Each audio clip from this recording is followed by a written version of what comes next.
నేను కూడా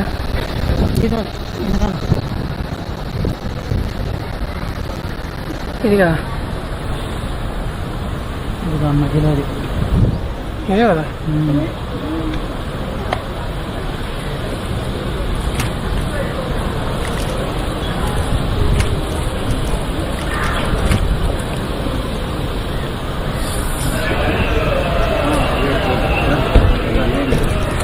ఇది కూడా కదా వెనకాల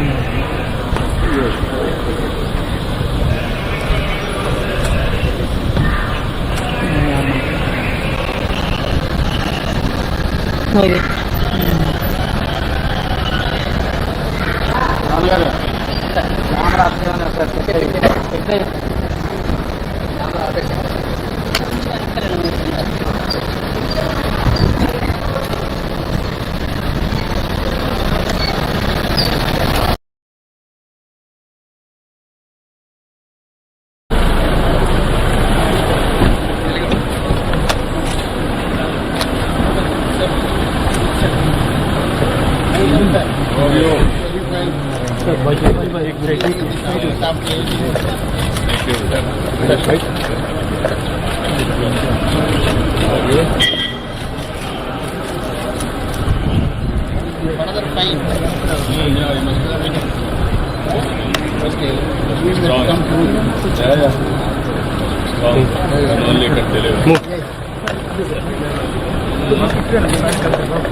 Background.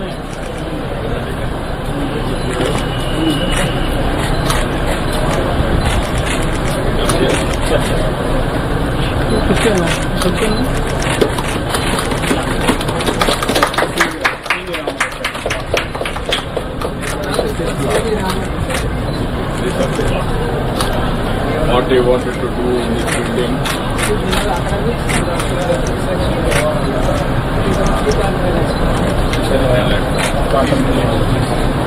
Hydrogen, semiconductor technology engineering. Sorry, it's a.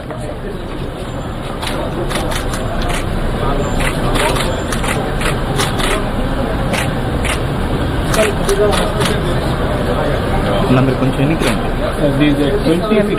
వస్తుంది కదా మీరు లెన్స్లో వస్తున్నాయి కదా.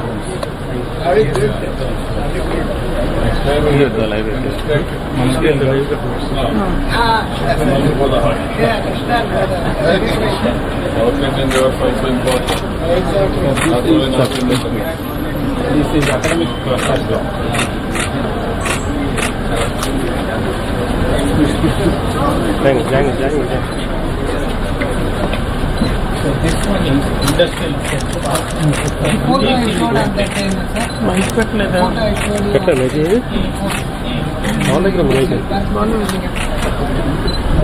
ఎక్కడ తెచ్చారు అక్కడ ఉంది బాగా పెట్టారు.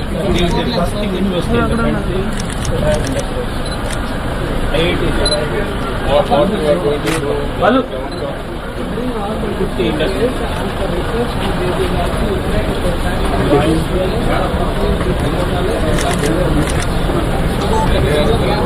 మైక్ ఇవ్వండి సార్.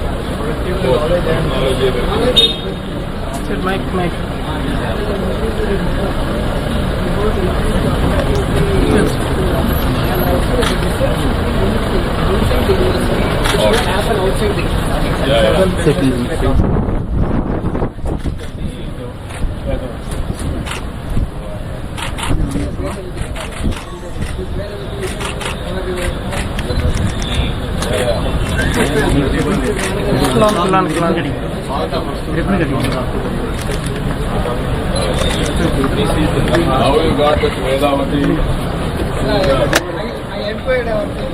కొంచెం బ్యాక్గ్రౌండ్ భయ్యా ఆన్ చేసా వెళ్తుంది పెంచుతాను.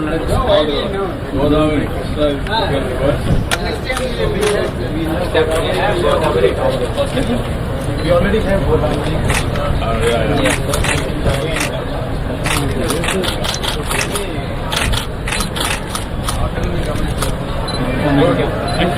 పైన వస్తుంది సార్ లేదు అది జనరల్ అడిగి నెక్స్ట్ ఎటు Very nice. Good, good.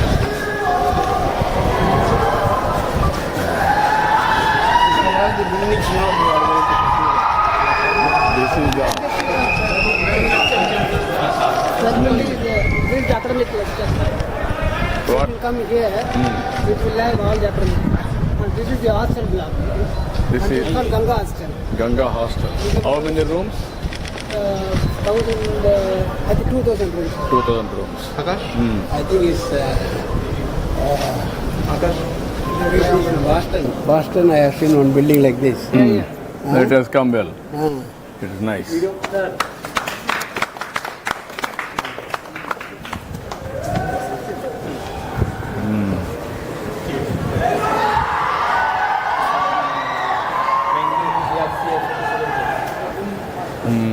This building, this is one, this is second, another 2, 3, third one. This is This is called Vedavati hostel. Vedavati Hostel, And this is called Ganga Hostel, And this is the industrial park.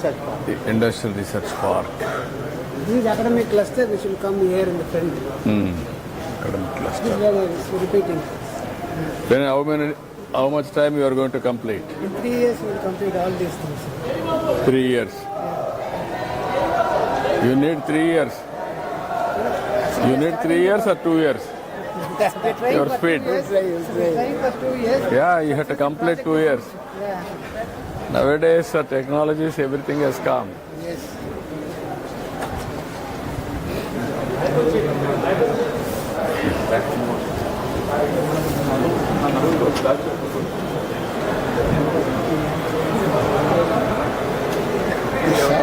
This campus is going to be definitely a landmark for Amaravati capital. Yeah.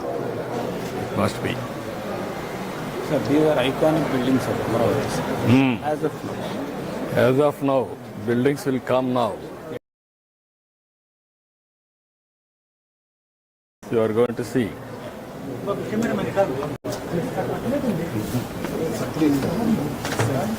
Namaskaram. Namaskaram. Namaskaram. Namaskaram. Namaskaram. Namaskaram. Namaskaram. ఎంత బాగున్నారా? లక్షణ ఎప్పుడు వచ్చారు? బిల్లో ఉన్నారు member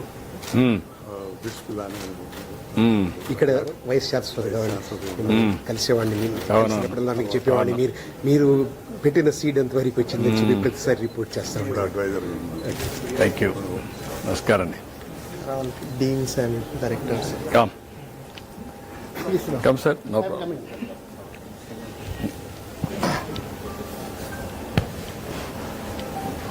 Small presentations. Yeah కొంచెం AC తగ్గించమనండి. పెంచారు కొంచెం పెంచమనండి temperature. I am very much pleased to brief progress of SRSTAP, which was inaugurated by the Honorable Chief Minister Chandrababu in July 2017.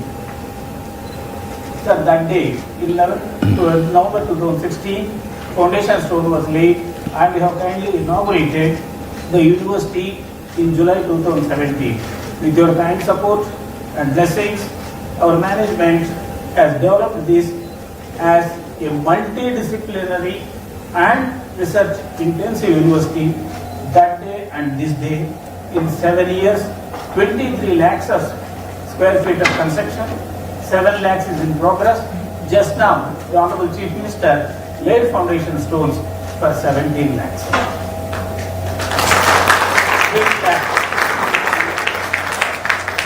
Total how many lakh square feet?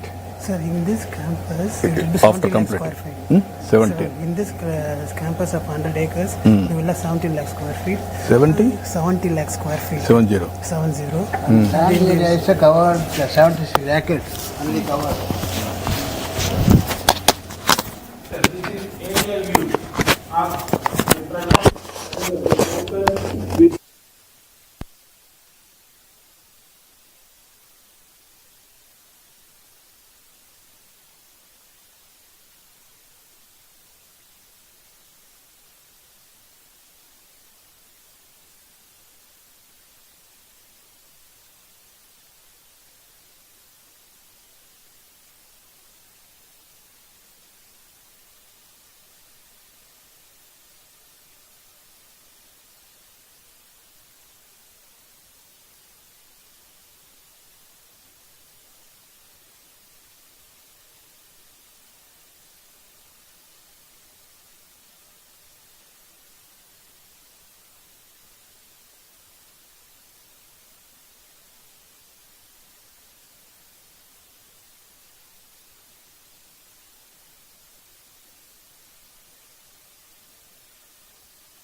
Sir,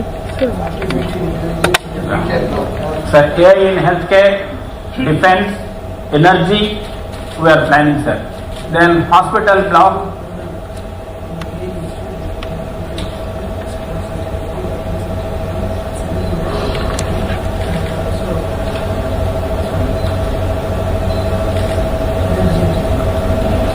medical and health sciences, hospital block, student center,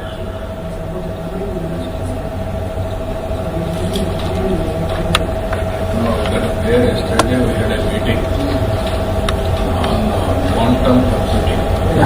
We want to make Andhra Pradesh the quantum valley. To reach quantum computing, we want to go now with AI and also blockchain and also data center and also analytics everything. We want to build IoTs, how to integrate IoTs. Not everything historical data, artificial intelligence, IoT, quantum. That is the picture we are working now.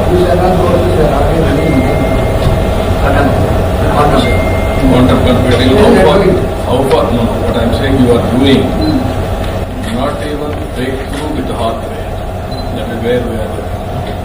IBM, TCS, L&T, Government of India, SDM, and state government and IIT Madras, IIT Tirupati, even we can include you in that partnership. Yeah, but I'm saying that we need more and more designers. We need more and more hardware, how to design all these things. Further, we need more and more people to do algorithms. That is where we are working in a big way. Amravati will be headquarter for that. In 1995, we have done IT. At that time, national technology IT, Naidu Valley. Today, quantum computing is national. Now we have to take another 4-5 years break. Even Japan has done, and also America has done. We need breakthrough. Government of India is there for 4,000 crores. Mission quantum computing. correct. National quantum mission. Mission is there. Yesterday the director has come, secretary has come, Professor is involved. Now we want to take next step. By involving now they have constituted nearly 13 task force. 4 universities they have selected. No, I am always another 20 years, 15 years, what is going to happen? But where I am telling you. Yeah, yesterday we had a very good session. We constituted a task force now. Equally we will contribute all 5 entities. We are working. Sir, in the next 100 acres, we propose to build a institute to cater to healthcare, energy, and defense. In line with the skilling. You are missing one thing. IoT is also here. Yeah, correct. IoT. IoT is good. Future is Internet of Things, either drone, CCTV camera, or IoT, or wearable, or satellite. Now every state is going to have their own satellite. Only local satellite. Then we would like to work with government affiliate for a satellite. This is where I am saying you have to integrate the IoT and Sure. build the data AI on the basis of that. Go for quantum computing in that direction. That is the ultimate. Hospital blocks, medical and health sciences, student center, faculty housing, school building, hostel blocks.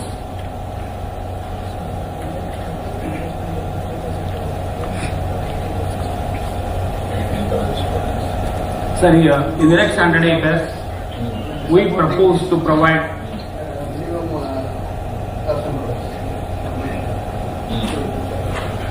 Yeah.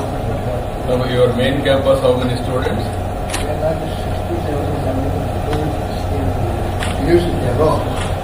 Group together more than a lakh. But there are 60,000 campus, single campus.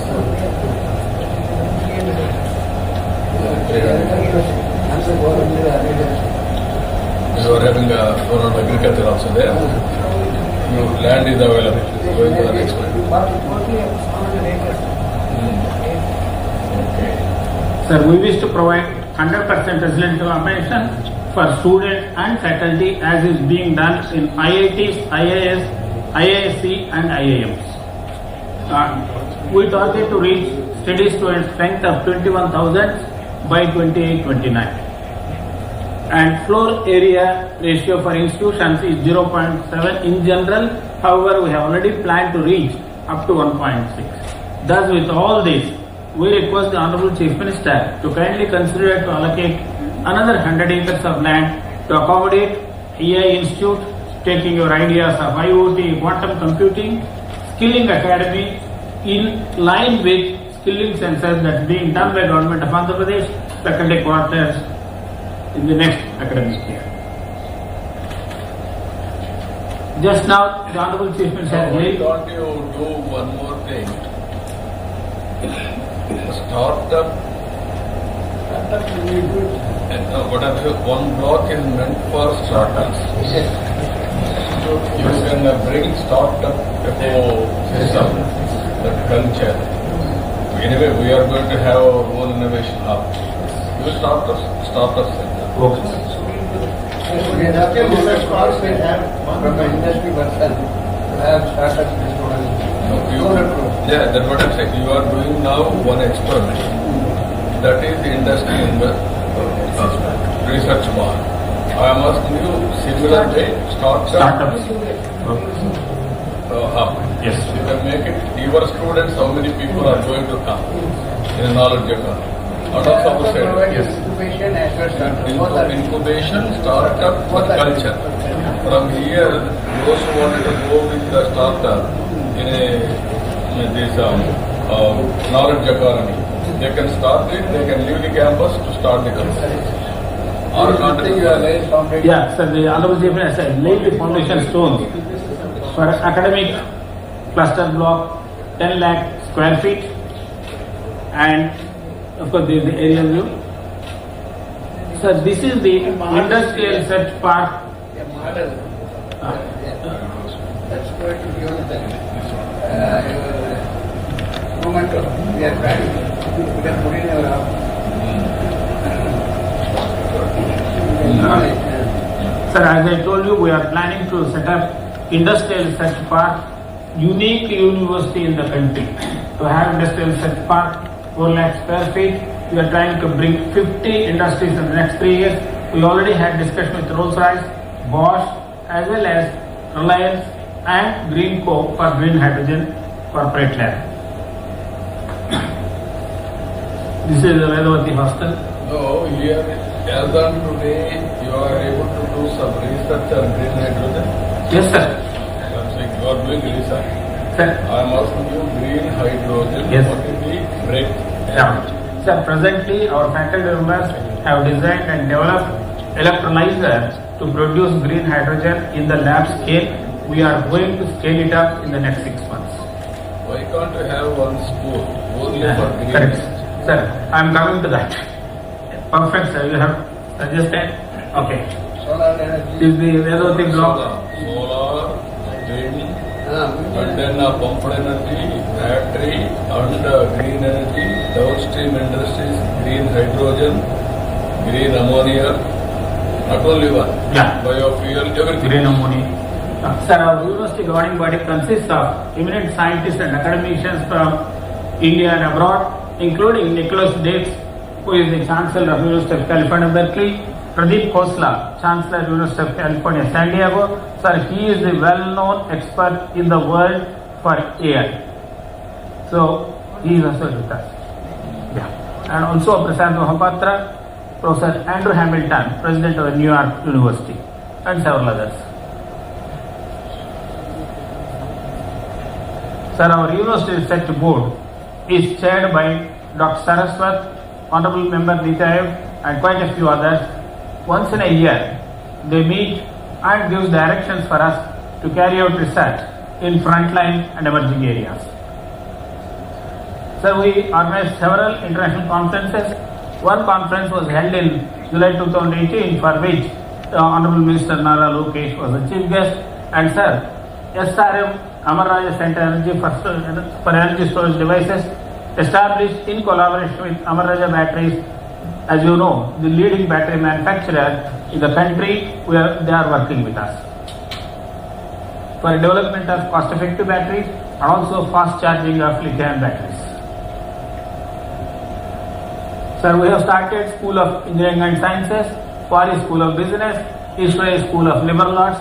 We want to have this as a holistic university. We offer programs BTech, MTech, BBA, MBA, BA, BSc, BCom, MSc, PhD and postdoc. No, as on today, you are not doing a hybrid model offline, online degrees. Online we are doing in which process? Why can't you do it online, offline, hybrid model to further boost knowledge of the country? We have all the infrastructure for that. We have just completed our 7 years, so we are now applying for accreditation in banking, which will allow us to move forward to do all kinds of degrees in all modes. Online as well as hybrid. Yeah, online, hybrid, both. If you can do that. Yes. Here I want to request you one more thing. Future is green energy, downstream industries. Number 2, natural farming impacts on health. That is where we are leading now. Natural farming, how it is going to impact. Already my aim is by 29, 50 lakh acres will be farmed. Huge jump. Board, this will be the best part. Now we are going for certification and traceability. Certification and traceability, so that reliability is there. Anywhere is there. That is it. Ultimately, I wanted to, you will also help me. I want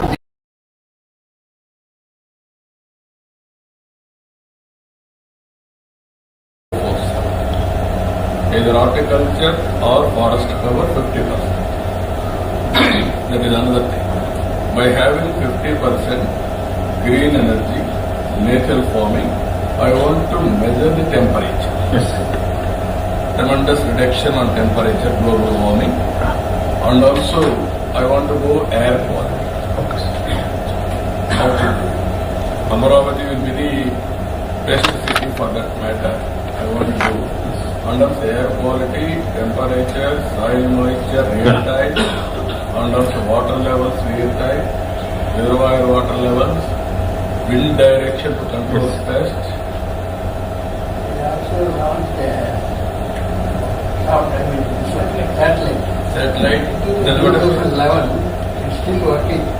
That is the carbon dioxide on the CO2 at minor trace gases. No, how we are doing, I want to develop one satellite for Andhra Pradesh alone. Okay, sir. For measuring all this. Sir, SRMAP volunteers to develop the satellite for Andhra Pradesh. I'm sure our management. Yeah, I will create competition for you all universities. Sir, that day also.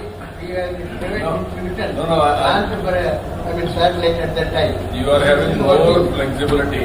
You have to work in that direction. Now we have to come. Sir, that day also I told you, sir, today SRMAP is #1 university in this state, and we assure you, we commit to be #1. No, what I am saying, you have to compete all. Yes, sir. Yes. There will be a lot of competition. Sir, that makes us more competitive. Sure, sir. Actually, that thankful for your embassy to convert this state into you. Yeah. Thank you very much for that. Thank you. And There, pharma also, you have to go one school for pharma also. Farm. Medical college. Medical college and allied health sciences.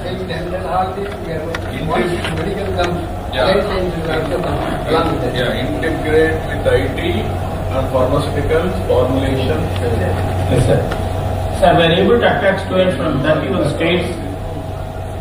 states and union territories and also from 24 countries. 24 countries. Sir, this is again unique university having IMD Center for weather forecast. From this center, weather forecast for the entire state of Andhra Pradesh is being given every day. No other university is having, sir. What are the features you are doing now? Temperature, soil moisture, pressure, humidity, rainfall, solar radiation. Sir, using solar radiation, what we want to do is agrivoltaic. Above solar panels will be there. Underneath, we want to have a plantation.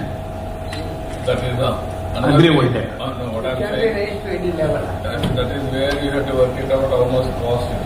Correct. That is one. We are also working cost this one. In throughout the state, you are able to predict all these Yes, sir. parameters now. Yes. Real time. Real time. I will ask Stella Mary to meet you after the meeting. Yeah. We are doing Even wind direction. also. wind direction, wind velocity, temperature, Another thing, you are able to measure now soil moisture. quality, health of soil. You are able to do that type of That will. The movement it is not there. Agriculture is doing that. How to do that? What I am saying is that today I am having a very bit of soil. Soil testing. We are doing. Agriculture, farming. And There is an advantage now. I don't know whether meteorological observatory how you are going to do or satellite. Now people are working real time soil, health of the soil they will measure. Health of soil. Now real time. So that I need not test every bit of piece of land. That is going to help in a big way. So that I can enrich suitable to the crop. What is the deficiencies I have to correct real time. what kind of manure you have to use for this. Manure and dust. Yeah, when you Unless you know the right health. I wanted to go now, you are all talking, this is where I am thinking. Body needs nutritious food as a medicine, kitchen as a pharmacy. Field is ingredients provider.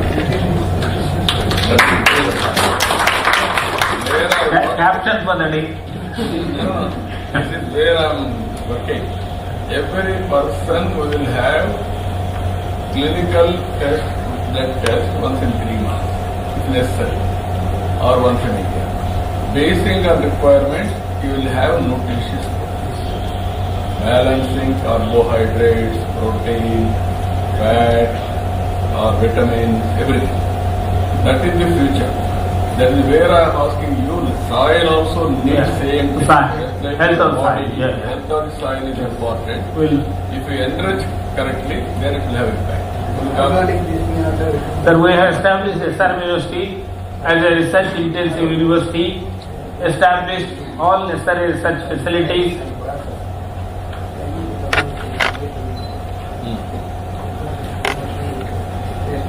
Don't disturb the I am going to bed. Yeah. No, sir. Sir, our faculty and students have published more than 3,000 publications in highly reputed journals and also about 500 patents. While is it doing this thing? We are now processing it. They are processing it. Take every day. Sir, one of our students, Deepthi Jivanji, she got Arjun Award. Sir, this is a landmark collaboration agreement between SRM and School of Computer Science of the world's prestigious Carnegie Mellon University for establishing AI research lab here covering healthcare, energy, defense and IoT. All disciplines they are coming. All including the AI disciplines. Wherever AI is No, applied. but all they are having twin certification also you can go. They are Internships. That's good.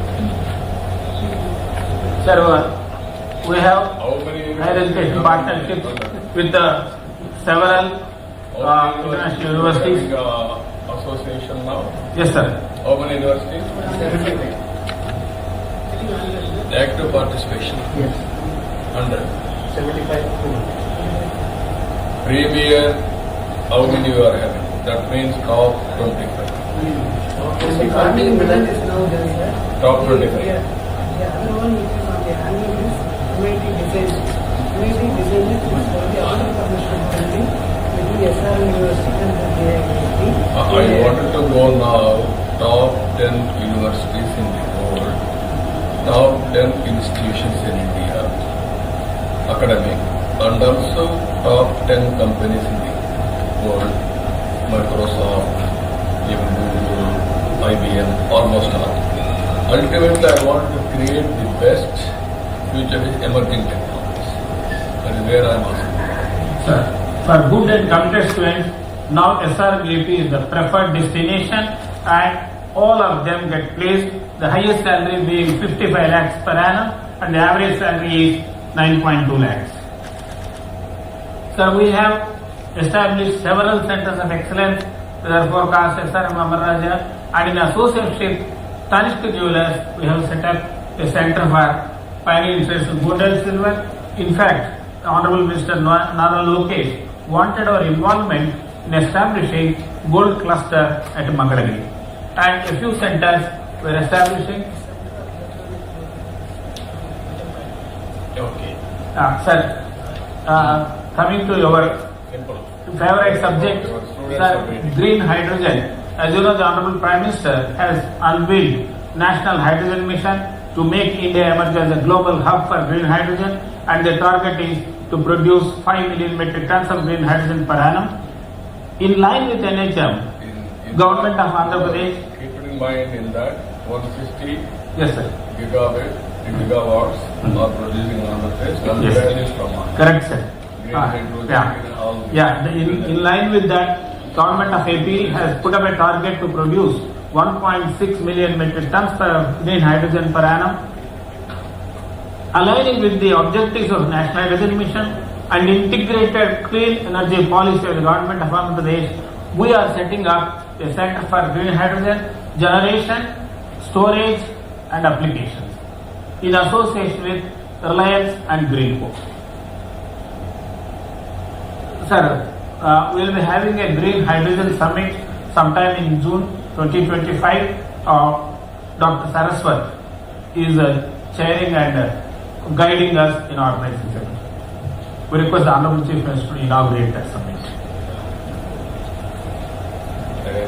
Sir, also we are establishing a few centers in emerging areas such as Center for Quantum Technologies, Center for Interplanetary Exploration in association with ISRO, Center for Semiconductor Technology and Design, Center for AI and ML.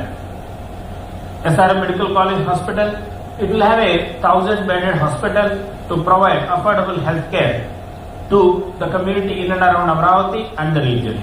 Also, the institute will focus on development of medical devices in association with AMD that which you have established in Visakhapatnam.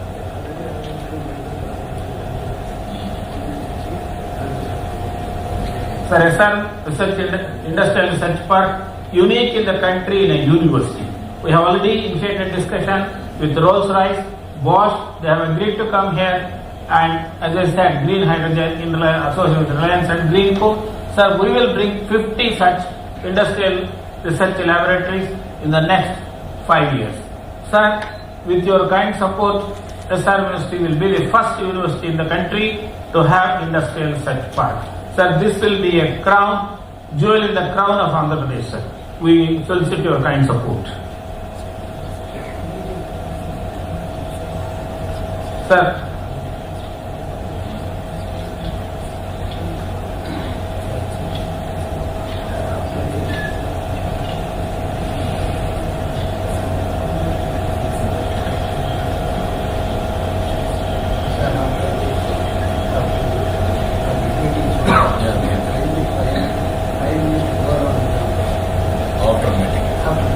After meeting. Okay. The government of Andhra is carrying out skilling census. Aligning with that, we are establishing SRM Skilling Academy. We commit to skill about 600,000 members every year who could become employable in different industries. Okay. Okay, land we have discussed. Now, Sir, make it a skill 10,000. 10,000 a year. 10,000 minimum. 10,000 a year. Okay. Then let us say you are associate with them. Back fund is available, you can get it. And also, what is the size you can do? 6,000 or 10,000 minimum. If it is possible, more than that. Sir, first year we will plan for 10,000. Yeah. Based on the experiences, next year perhaps 15,000. Your institute is going to work in regional centers also if necessary attached to Amravati. Then it will have tremendous impact. Skill development is a continuous process. I wanted to engage everybody in skill development. We'll be grateful to you, sir. No, I want to have medical. Amravati will be medical. We really that will take more time to get national education. Sir, a few requests we have to the Honorable Chief Minister. Land we already discussed. LXT, we want additional 5 MEA. Sir, currently we are getting 300 KLD of water from CRDA. We need 3,000 KLD. And also, sir, development of roads. Yeah, rerouting of Chandrababu. Sir. Rerouting or otherwise. Oh, sir, thank you very much. We are grateful to the Honorable Chief Minister. Then I have to go there. This side. Let's go. Namaskar. Thank you. వెనక్కి చూసుకొని okay okay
మన ప్రేమ పెట్టుకున్నారు వాళ్ళకి location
of the day, a moment of great honor and privilege.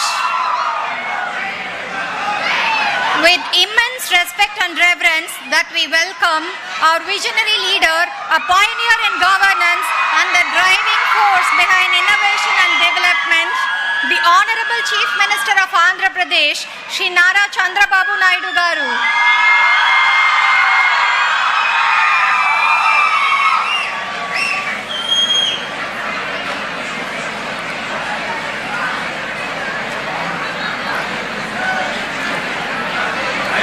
Can we continue?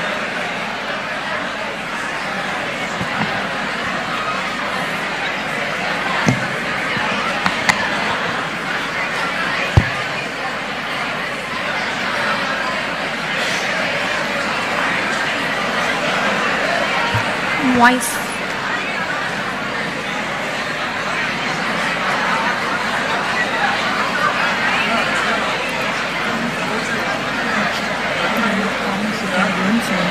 Yeah, it is between us to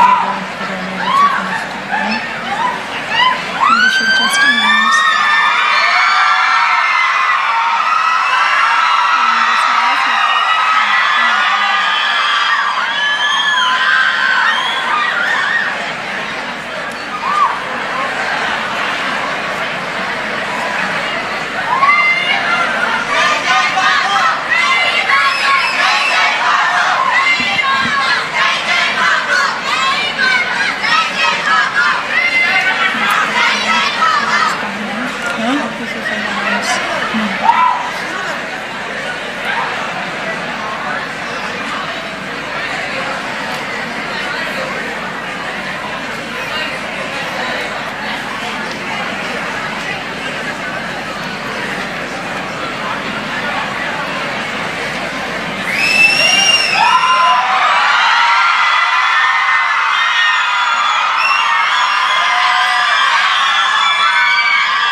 Dear audience, kindly maintain calm.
we welcome our visionary leader, a pioneer in governance and a driving force behind innovation and development, the Honorable Chief Minister of Andhra Pradesh, Shri Nara Chandrababu Naidu garu.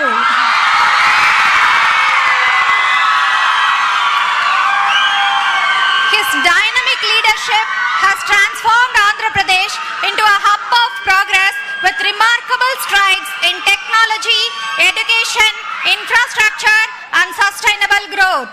His vision continues to inspire countless individuals and shape the future of our state.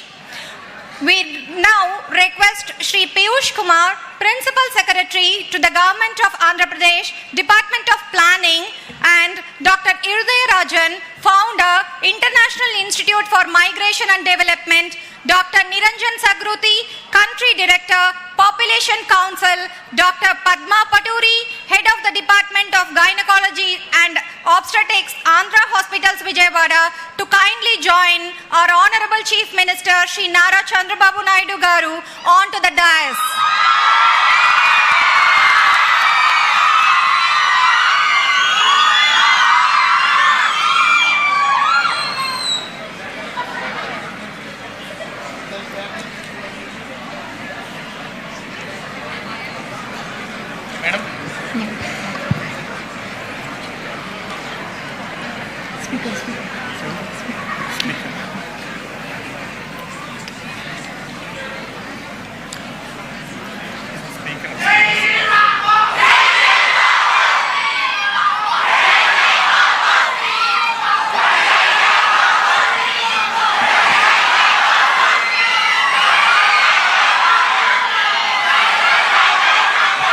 May we now invite Shri Piyush Kumar, Principal Secretary to the Government of Andhra Pradesh, Planning and Finance Department, for briefing our Honorable Chief Minister about the deliberations of today's discussion.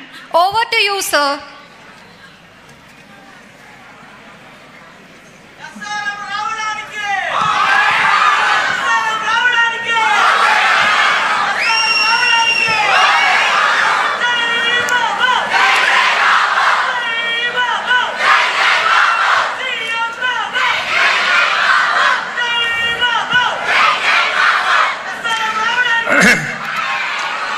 A very warm welcome to all the participants, all the dignitaries on the dais. If you can settle down, we'll start the program. To begin with, Honorable Chief Minister of Andhra Pradesh, Nara Chandrababu Naidu Gariki, Chancellor SRM Ministry Gariki, dignitaries on the dais, distinguished experts, policymakers, academicians, and all the enthusiastic participants of the SRM Ministry. Sir, it is indeed a very pleasant and very happy occasion for me to extend a warm welcome to the dignitaries on the dais, all the experts and academicians who have been participating in the conference since the morning. A very heartfelt welcome to Honorable Chief Minister, a truly visionary leader of Andhra Pradesh, who has been the inspiration behind this conference. For last 3 months, he has been asking about taking various views, giving the directions to the planning department, to the health department on this very important topic on the population management, which is very close to his heart. In our Chief Minister, we have a very visionary leader. Few have the vision, the clarity to see the future, and still few have the acumen to show the path to achieve that future. This is something we have witnessed in our early career also in the combined Andhra Pradesh. Vision 2021, Honorable CM had given the call. At that time, sir, I recall, as a student, the 5th generation computers, we knew basic and forgotten very minimal things about it. But it was the vision of the Honorable Chief Minister at that time that he said that entire government functioning has to come on the e-office. And the result was that in Andhra Pradesh, we achieved e-office at least a decade before than the other states and in the country, in the whole country. While the other country, in the entire central level, e-office came in 2012. In Andhra, we were already doing it in 2002.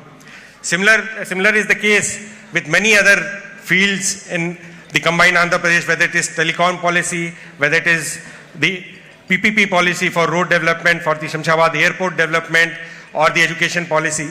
The generations who could take on to IT and who are leading the diaspora in the US is a witness to that acumen and that foresight.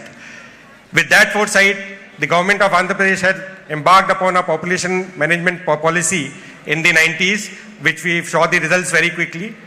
It is striking to note, that in a period of 2 to 3 decades, 20 to 30 years, the fertility rate was achieved, which is better than many of the Western countries. So we have at 1.5% fertility rate today. It was an overaction at that point of time. But the 21st century calls for a very different action points on the demographic profile.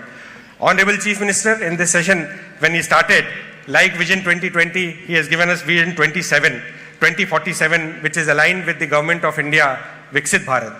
Padi Sutralu ani cheppi, what should be the direction that for a healthy, wealthy and happy Andhra society and Telugus, what is the pathway the Honorable Chief Minister has shown us.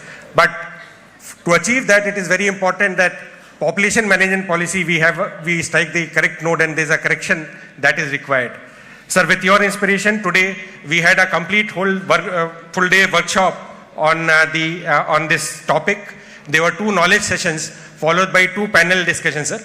Experts from various walks of life have dealt with the concept in a holistic manner, where it is social aspect, the economic aspect, the political aspect, the other nuances and cultural aspect, also the current environmental issues which are impacting the population demographic also was discussed.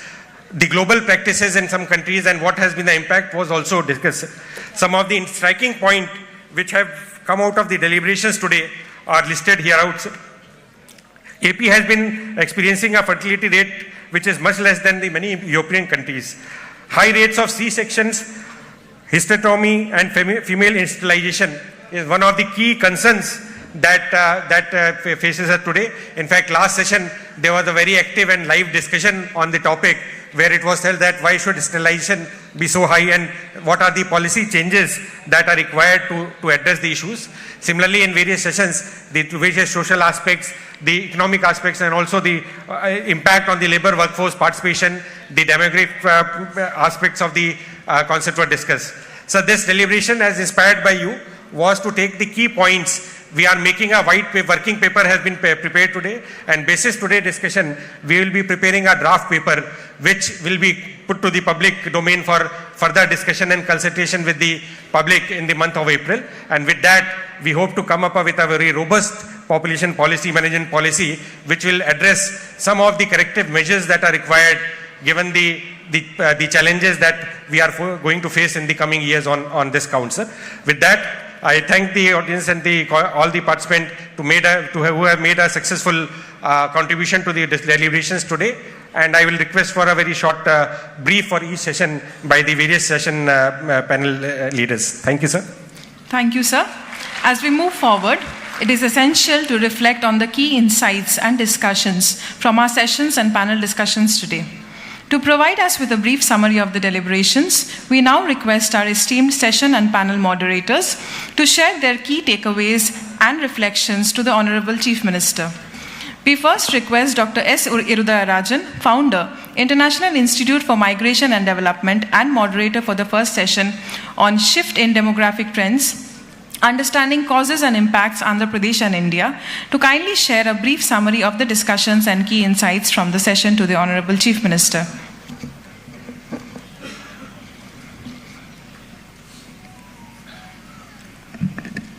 Thank you very much, Honorable Chief Minister of Andhra Pradesh. When I came here from Kerala, I felt that you are thinking ahead of other states by at least by 10 years. At least by 10 years you are ahead of that. And when I left Kerala, somebody asked me, what is this conference about population management? Why Andhra is doing? I think all states in the country will take a lead in organizing a population management conference, because demography is going to change the future of every state. I think you have taken a lead. I think all other states will follow it up. I am going to speak to you here basically on the session which we organized on demographic trends, causes, impact and challenges, which was collaborated by us, by myself and Poonam Mukherjee from Population Foundation of India, Dr. Santosh Malhotra from the Jawaharlal Nehru University. I am going to give you some 10 points for us to think more on this, particularly on demography. After the new state came in 2004, you were the Chief Minister of Andhra Pradesh. And still after that, we have no database to understand the real demography of Andhra Pradesh. We had no census. We had SRS up to 2020, NFHS in 2021, and we are using the projection which was made in 2019 for all the discussion we had. We have no real-time data on demography. No real-time data on demography of Andhra Pradesh. I think you have to start thinking about a real-time data.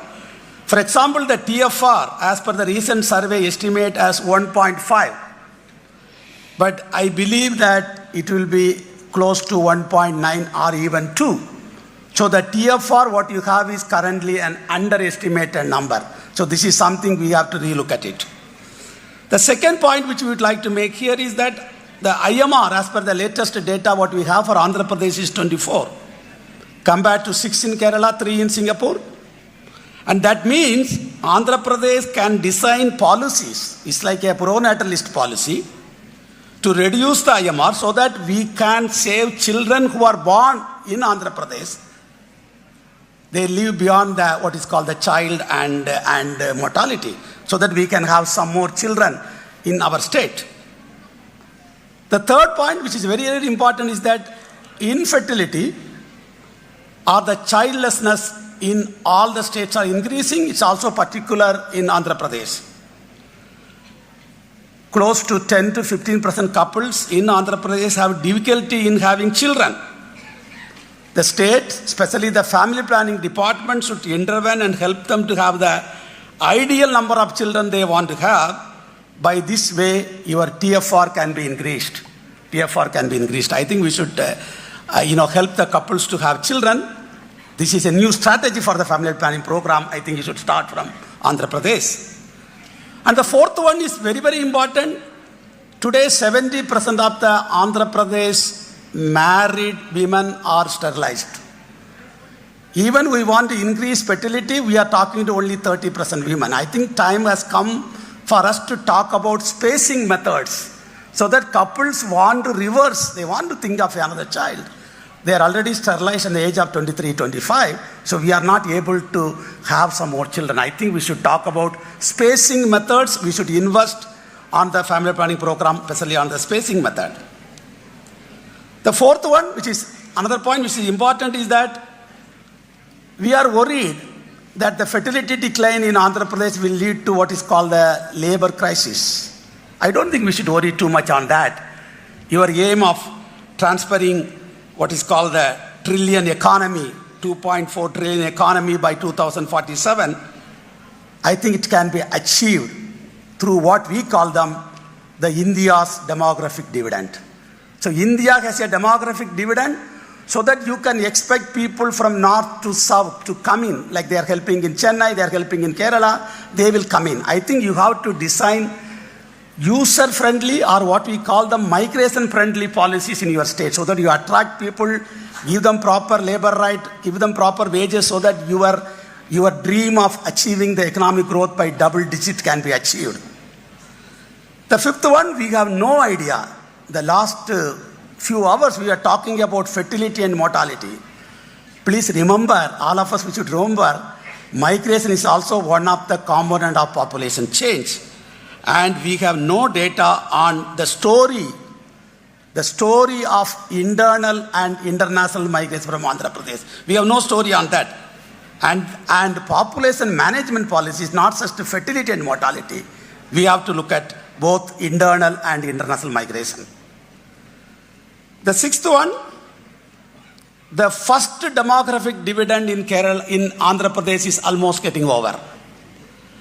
But you have coming up with two important demographic dividend which is going to come for Andhra Pradesh.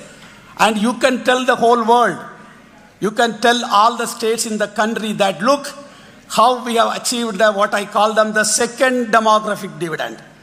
We call them silver demographic dividend. People who are above 60, you can utilize the silver demographic dividend. You can make the elderly both engaging and empowering, and you can use them for your economic growth. Part 2 story of Andhra Pradesh. Demographic dividend to silver demographic dividend. I think that will have a long way to other states to teach them how they can utilize the silver demographic dividend. In addition to that, you also have a gender demographic dividend. You have a lot of women are not employed. If you can provide them gainful employment and opportunities, another dividend you can utilize and make the state to grow to double-digit growth. The next point, which is the 8th point, which is close to your heart, AP has a huge diaspora globally, not just in the United States. Globally, you have huge diaspora. You have to enhance them formally to development of Andhra Pradesh. I think that throughout the country, we are not able to utilize the diaspora for development. Diaspora comes when there is a crisis, like Kerala had floods. Diaspora put money, but diaspora can be constantly engaged for the development of Andhra Pradesh in all aspects. I saw the first program, you are talking about 4. I think this is something you can bring it up. It will be having a long-lasting impact on the Andhra society. And also, we have to talk about bringing back the skilled migrants. Students go from Andhra Pradesh, but they are never returned. They stay in US. I think you should have, like China, think of a innovative return migrant policy to bring back what we call them brain gain. Bring them back. Remember the importance of Mahatma Gandhi in the India's development as a return migrant.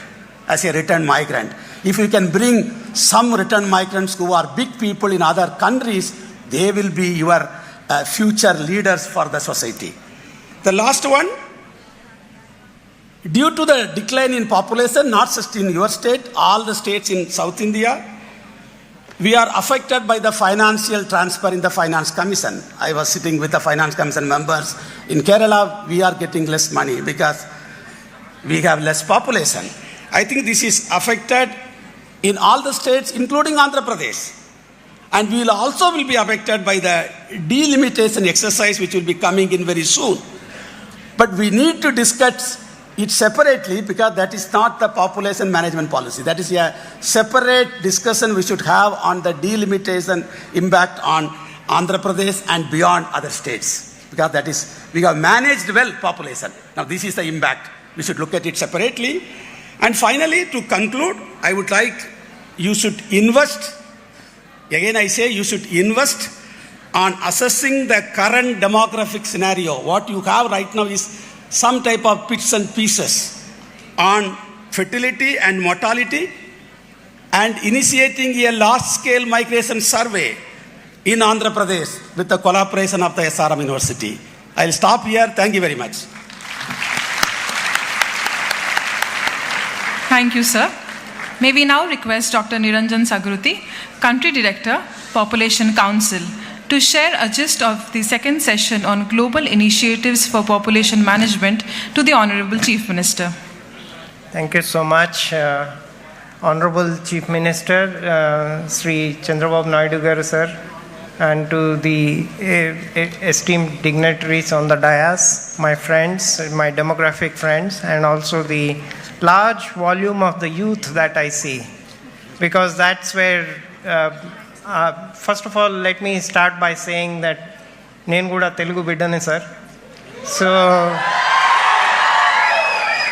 and I did all my post-graduation up to in Nagarjuna University, right in this city. So I'm so proud to be here, sir, to brief you on what happened in session 2, where we discussed about the global initiatives.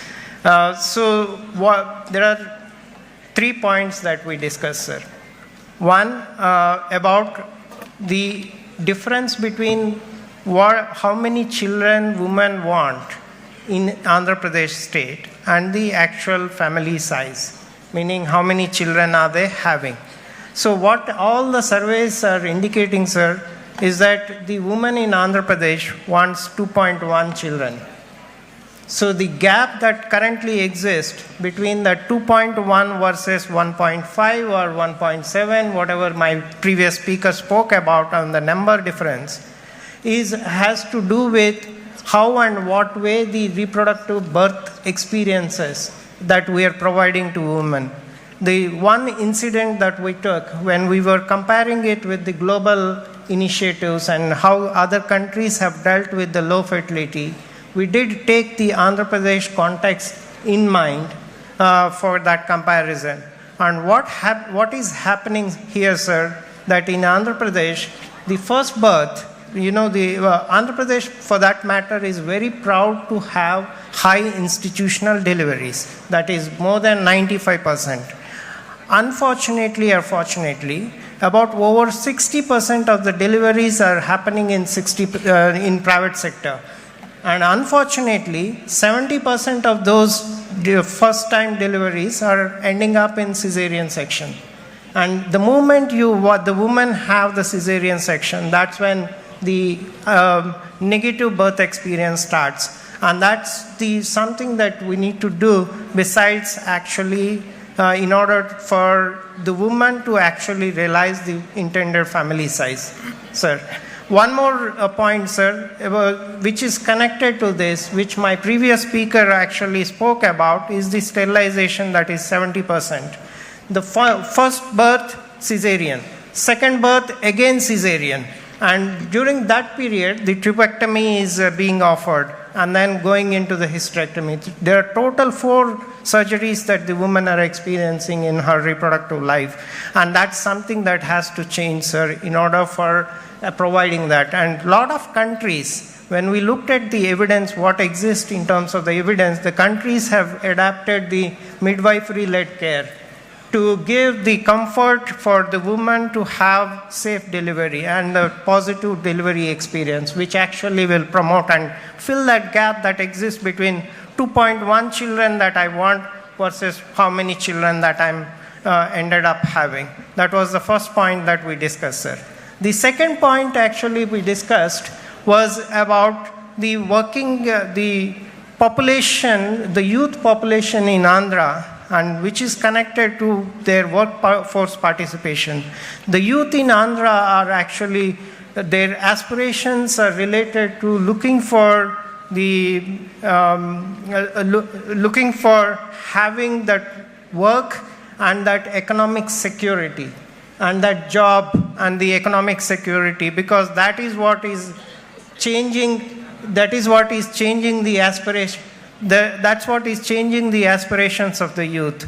And that youth, to have that economic security, we need to create, and sir, the policy has to provide ample scope and opportunity for the youth to have that confidence in the state, to have that job experiences. And that's when you can actually control the brain drain that is going out from Andhra to outside state or outside countries. Today we are very proud to have so many CEOs in whether it is in India or outside India companies who are from Telugu origin. But what we need to do is, how the policy can actually cover this element in order to retain the youth that exists, that 15 lakh youth population in the 15 to 19 year age group, their skilling and their education that's being given so that they continue to have and serve for Andhra. That's going to be the second point that we discussed. The third point that we discussed was more about how there are other multitude of reasons for fertility decline, because it's not a straightforward 1 or 2 reasons. There are multitude of reasons for fertility decline that exist in case of Andhra Pradesh, and how the countries, and my demographic friends and myself also have this argument that whether do we see half glass empty or half glass full.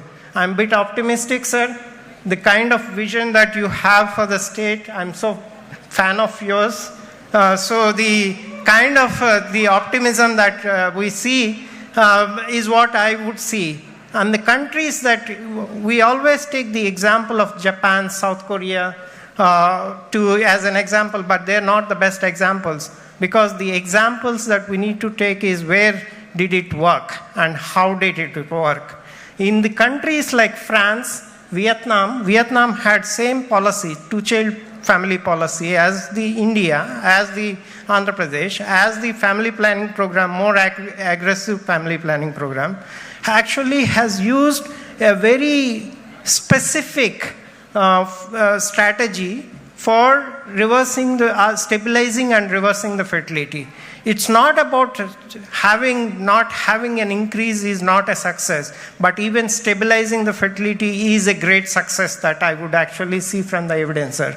So what Vietnam has done was that besides having childcare support and providing the specific benefits to the couples and for having more number of children, it actually also has encouraged the cultural value of having and being together in part of a larger family that will actually help the country not to reduce the fertility anymore. And sir, Vietnam is one successful country which has consistently maintained its fertility for the past 20 years, even increased the fertility. So is the France.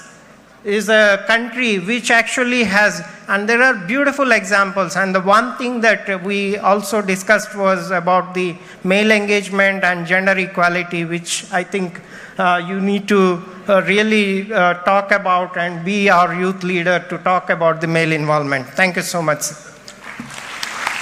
Thank you very much, sir.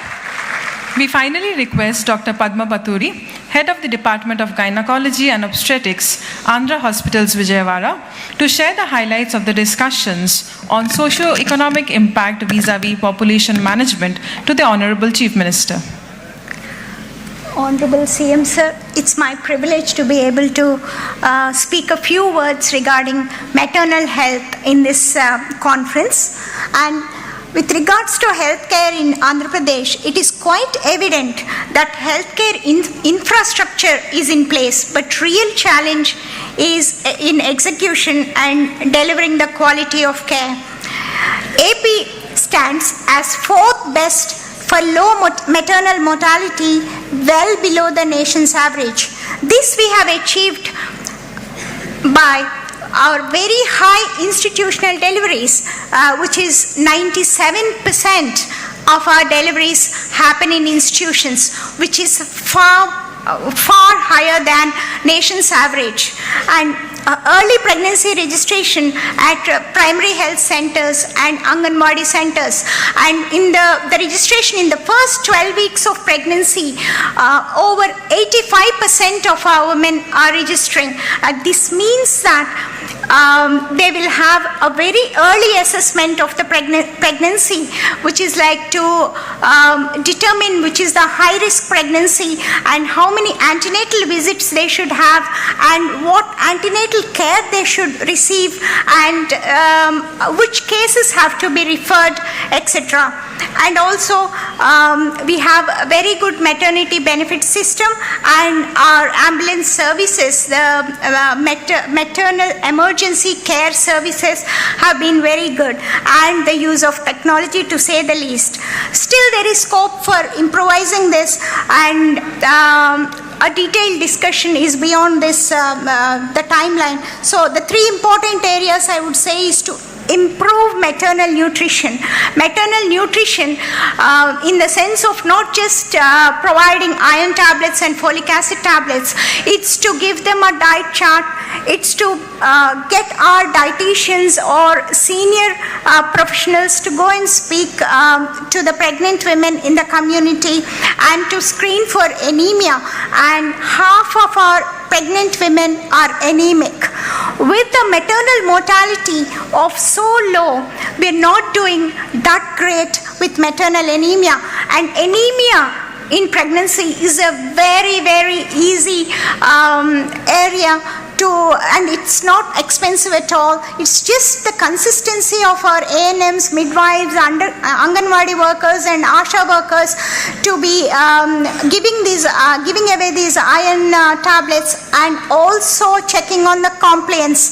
Compliance is less than 50%, I note. We don't have the numbers for this, we don't have the data for this, but when we have unbooked cases present to us with hemoglobin of 4 grams in labor, bleeding, then those are all unbooked cases, and they have been given iron tablets, but they have not taken them. So, and the next thing is training our ASHA workers, ANMs and midwives, regular training and retraining them. And if I may talk about my 2 decades of experience in UK, even when we were senior consultants, it was mandatory for us to go to the community, to the primary care, and train the midwifery care, the staff, and also midwives there. So it's just making sure that they have got enough information and knowledge, and checking the data, and then auditing the data, and making sure that at the grassroots level, it's really the policies are working and they're happening. As I said before, infrastructure is great, it's there, it's just the execution. And going straight into the low fertility rate, my previous speakers have already briefed about that, but I would like to address the need regarding the infertility. Incidence of infertility in the books, in the papers, although it says 4%, 8%, 12%, but in practice, in Vijayawada and around, we are seeing like at least 20% of women are presenting with some fertility issues, and Andhra Pradesh is on high in the charts for this. And then the need to reduce the cesarean section rate, again the repetition of the topic. Cesarean section, we have to audit, and we have government is already doing that. It's along with the maternal deaths, we have to audit the raised cesarean section rate. Private sector, public government hospitals, both of them should be, the obstetricians should be made accountable for every cesarean section they perform, because once a cesarean, always a cesarean was once said, and now, and we have moved away from that. Once a cesarean, we can try for a vaginal delivery, but then if I may say, mostly in some of the private sectors, there's repeated cesarean section, and a woman can safely have only 2 cesarean sections, except in the exceptional situations. So, and regarding the sterilization, I've never ever, unless in a very rare situation in UK, I've never done a tubectomy during cesarean. Here, I came to India 10 years ago, and every second cesarean, they would ask us about tubectomy. By the way, Chesayochka, Panay Pothandaga, and I have been talking in a lot of IMA talks and everything, saying that no, do not tie those tubes at the time of cesarean section, because how do you know that the baby is well? How do you know that the baby will fare well in 2 years' time? Why can't you simply wait and just give them time? And what happens in a very unfortunate situation, if a mom, if the couple lose a child and they come to us, at least 1 or 2 cases in a week, they come to me to reverse the sterilization because they have lost a child, or the child is autistic, or has got some autoimmune disorder or some genetic disorders. So discourage tubectomy during cesarean sections, and we can collect this data and audit this data. We can ask the hospitals, along with our maternal death calls that we get, that we need to maintain a register, and also cesarean sections. if we can audit the number of sterilizations that are being done along with cesarean sections, then if not for a good reason, then those can be stopped. Also, cesarean hysterectomies. Cesarean hysterectomy might be a life-saving procedure, so one cannot comment on that without taking into consideration that particular case. Next, we have a healthy mother, then we have a healthy child, a healthy neonate, healthy infant, a healthy child, and a healthy society. We must promote breastfeeding, and then going straight into how do we encourage, having my psychology cap on, how do we encourage and convince our younger generation to plan pregnancy at an appropriate age, which is like in their 20s or early 30s, without delaying. And it is a very sensitive issue. We are dealing with very educated and well-informed women here, couples here, and they have the financial freedom and they would think it's their personal choice. I deal with these young couples all the time, like my daughter's friends and all. They come to me saying that they do not want children just because they don't want the responsibility, but they put it in a very nice way. So, focus on sharing information to them. Do not preach. They'll go away. Acknowledge their concerns first, like personal freedom and financial security. Highlight the joy of parenthood. Give examples. Quote positive role models who have chosen parenthood without compromising the freedom. Address their concerns like overpopulation. Give them statistics. And say to them, this will work really well. Say to them, there are increased risk of complications in pregnancy if they get pregnant at 35. They come to me asking for, ma'am, can we freeze our eggs? We can have a baby at 45. So the answer is, we have to tell them, the medical professionals, us, and also as a society, the later you're pregnant, advanced age pregnancy will have may have higher genetic abnormalities. At the age of, I hope I'm not taking too much time, at the age of 20, the risk of chromosomal problems is 1 in 2000. At 30, it is 1 in 1000. At 40, it is 1 in 100. Drastically increased chromosomal abnormality rate, higher miscarriage rate, higher stillbirth rate, higher preterm babies, low birth weight babies, and increased risk of hypertension and diabetes complicating pregnancy, and increased cesarean section rate. The last point. If it's not inappropriate, I would like to bring in my experience in Europe. What it is, we are certainly not lagging behind in advanced medical treatments or surgeries, but there is a gap at community level delivering the quality of care. We do have enough manpower. We have more midwives and A&Ms than in UK. Like I would say, at least 3 times more manpower. It's the execution at the grassroots level and training the medical personnel, retraining them, auditing their work, and looking at the data. This is the way forward, I would think, and getting the specialists to brief the medical birth attendants at the community level, and private doctors, and not just the government doctors. We are all happy to help. Our Honorable CM Sir had Vision 2020 that has been most successful, and now he has launched Vision 2047 stating people as an asset.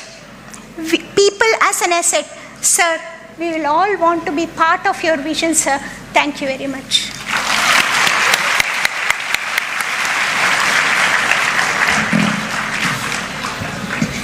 Thank you, ma'am. We now invite our Honorable Chancellor, Dr. T.R. Parivendra sir, to address the gathering.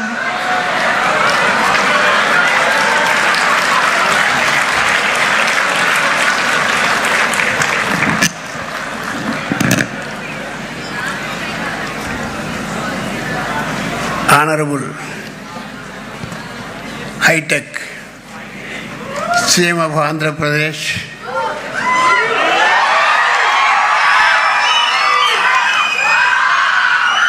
dignitaries on the dais, invitees, participants, and dear students. Today, our CM or your CM was invited to lay foundation of new buildings in this campus. He readily agreed. He did his job. Along with him, I also joined. I thought I am going to be seated in the front row. Somehow you asked me to go along with you, sit on the dais. I asked him, should I speak? Yes. Having come to dais, you have to speak. See here, incidentally, today's topic of your conference is very simple. Any common man can talk on this subject. Population dynamics and development.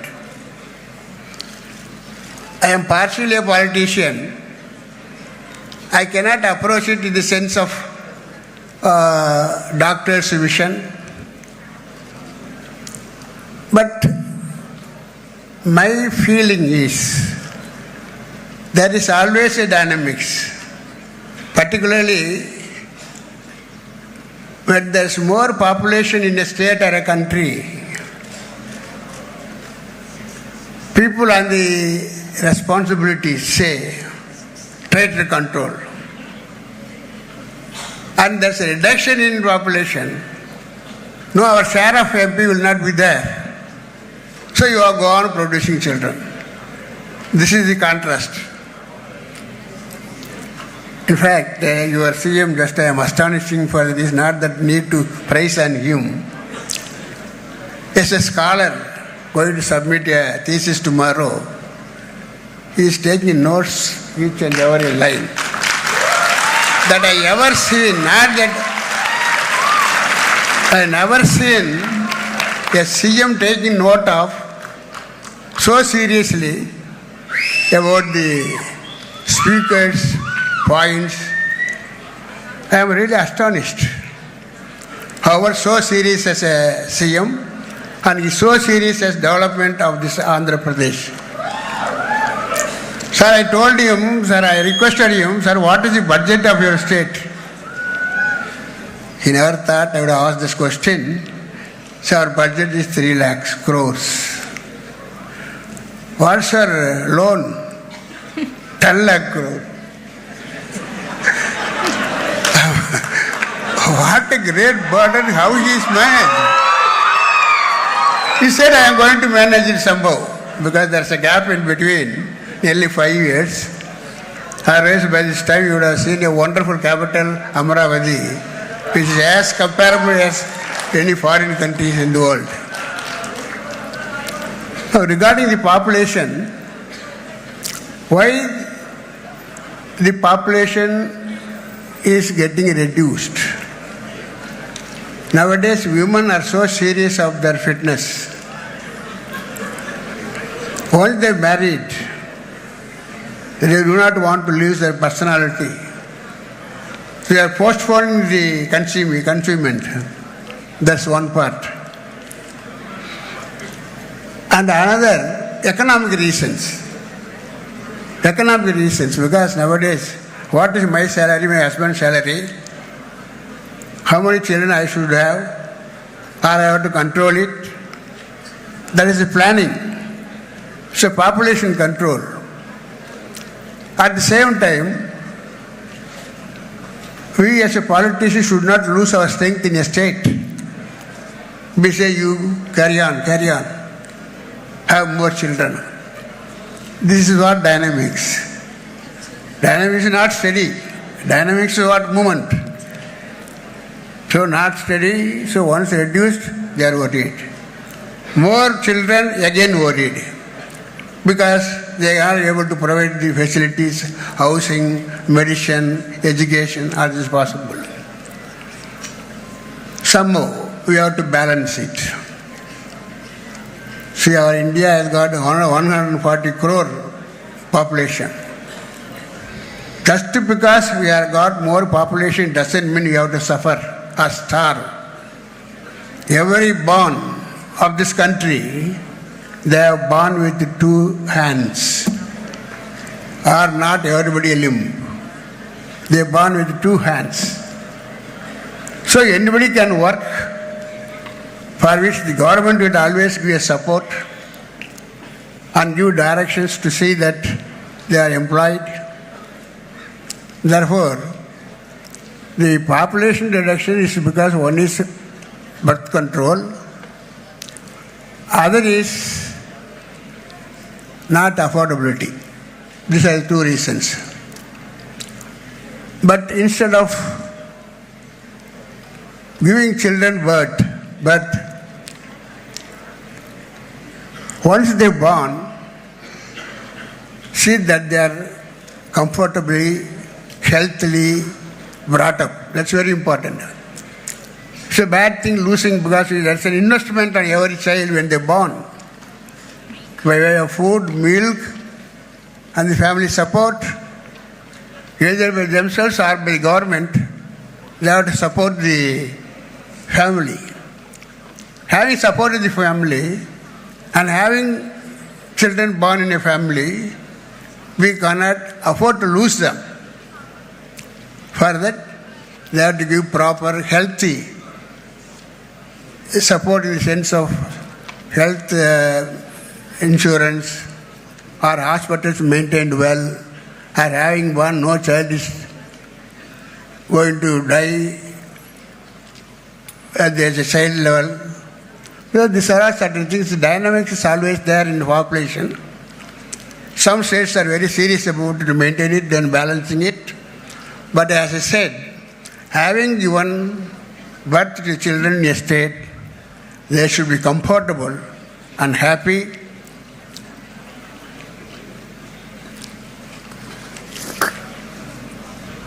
It is the duty of the state and country to see that once they are born in this country in a state, they should not die in the early age. And another thing probably you may not like to hear, but somehow I am utter it, regarding the liquor. I am talking about the experience of my state. Liquor. It is like a water lake. Almost all, about 70% of the population of the state, 18 to 60, they started having liquor by which they lose their strength. They cannot have a comfortable family life, by which the family is also not able to taken care of by way of the support for the family, number one, because they don't have earning. Secondly, they are ill health. They are not eligible to see that their children are conceived in the family. That's another thing. And once they are born, I am telling particularly the present government, both state and the central government, our Honorable Prime Minister, is confident and believing upon the youth, that youths are very, very important. They are the future of the country. We can't afford to lose them in between. Having born, they have to live here at least 60 or up to 70, 80. When he says that when Honorable Chief Minister asked me, what is your age? I said 85. He has complimented me. Probably I told him the proper answer. I think the correct answer also. Because I'm all the time mixing with the children, college students. So with whom you are mixing or working with, that also gives a longevity. And profession also is a reason for that. Therefore, my serious concern is giving birth is not at all a fault. Having born, see that they are not lose their life in the middle. And further, the bad habits of drugs that spoil the family, spoil the economy of the family. Ultimately, the consumment of the family, and nobody takes care of their wife. When there's no happiness in the family, where is the question of conceiving children? Therefore, it's a right topic in right time, and I am only invited incidentally, without expecting. Thank you very much, sir, for your invitation to speak some few words. And what is your idea of calling me? I don't know. You are also a politician. I am also a politician. I approach it in a practical way. What the problem we face by population or less population, by which we are reducing the ratio of MPs. These are all our problem. So in that respect I approached. However, health is the wealth that can be really taken care of, for which partially the individual family is responsible, and at the same time the state and country is also responsible to see that, as I am told, nearly 20 crores of people going to bed in the night without food. That's one side is also there. It's because of course we are trying to, our present government, both central and state, they are trying to see that everybody is fed and that our citizens are good. Therefore, these are all the dynamism in population is always there. Of course, there are countries, foreign countries like, I come to know there is somebody from Andhra, I don't know. You have a third child, I will give 50,000 rupees. Bro, you have seen that paper yesterday? Is it Andhra, sir? Yes. No? Some MP has mentioned, so our state population is getting reduced. So whoever they have the third child, I am giving 50,000 rupees. So that is also to be taken care of. So I am happy that this kind of topic is being discussed in a very serious way. There are professionals here on the stage when how these babies are not able to be well because of uncared, because of insufficient nurses, and the sufficient doctors are not there. That is also we have to look into. So with this, I thank Honorable CM to give me an opportunity to speak a few words in this meeting. Thank you.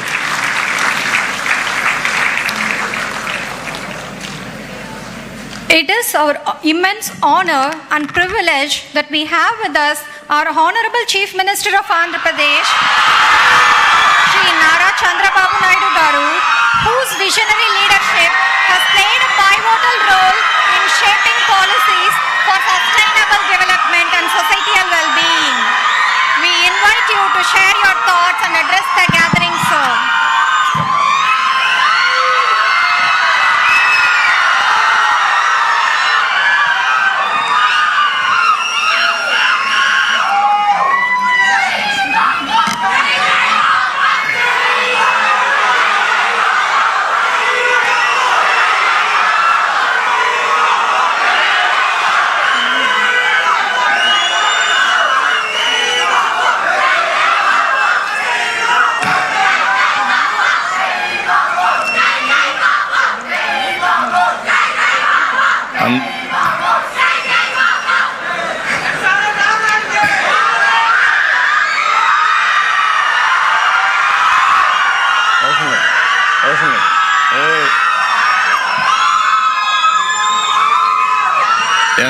ఇక్కడ ఉండే వాళ్ళల్లో ఎంతమంది తెలుగు వాళ్ళు ఉన్నారు? చేలిపైకెత్తండి. Okay. Other then Telugu speaking people, can you raise your hands? ఉన్నారు. Okay.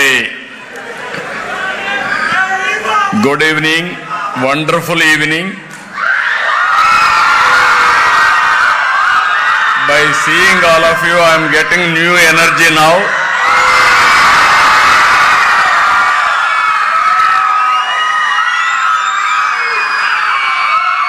It is a very interesting subject I am placing before you. I am always a visionary, that is the biggest problem.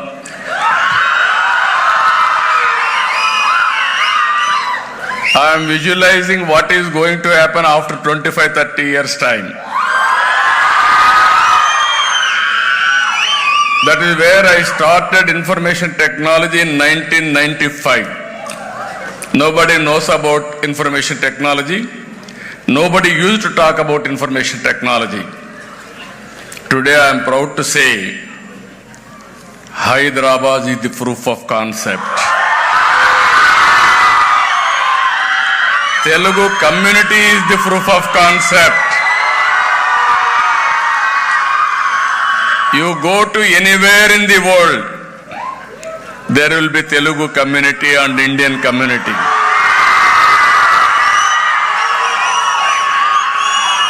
No need to ask. Very posh locality, if you go and loudly shout about in Telugu, people will come and gather.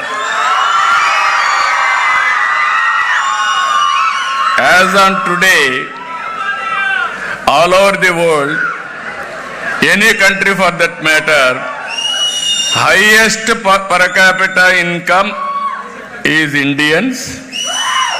Among Indians, 30% are from Telugu community. 30-35%. That is the confidence you are all having on me. Proof of concept. SRM University has come. Wit has come. Sometimes, always I used to say Hyderabad.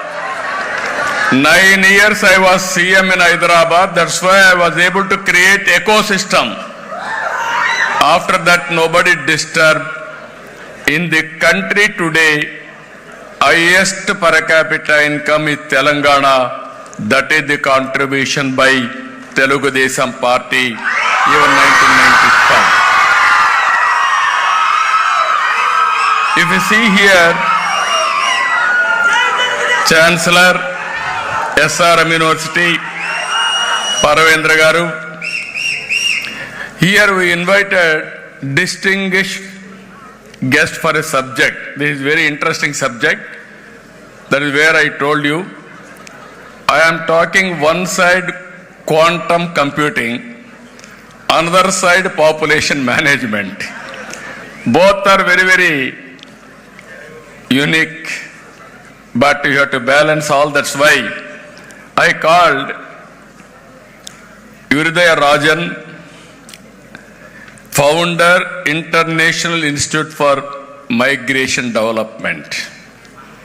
Niranjan Sagurti, Country Director, Population Council. Dr. Padma Paturi, Head and Department of Oncology, Andhra Pradesh. And also Piyush Kumar, Principal Secretary, Finance and Planning. Dear students from SRM, WIT, All India Institute of Medical Science, Amrut, NID, KL University, Kottur Medical College, and also staff members from SRM University.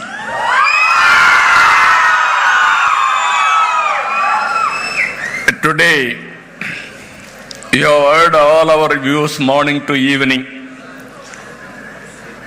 Different people are approaching differently. Even in here, our friend Rajan has made it very clear. He has left now because he wants to go early to reach Kerala. His opinion is migration. Who are all diaspora if you bring for development. That is his view. I am very happy by hearing all of you. As Chancellor has rightly mentioned, I am writing all their opinions. Sincerely, I am always saying, I am a good listener. I am a student, continuously learning.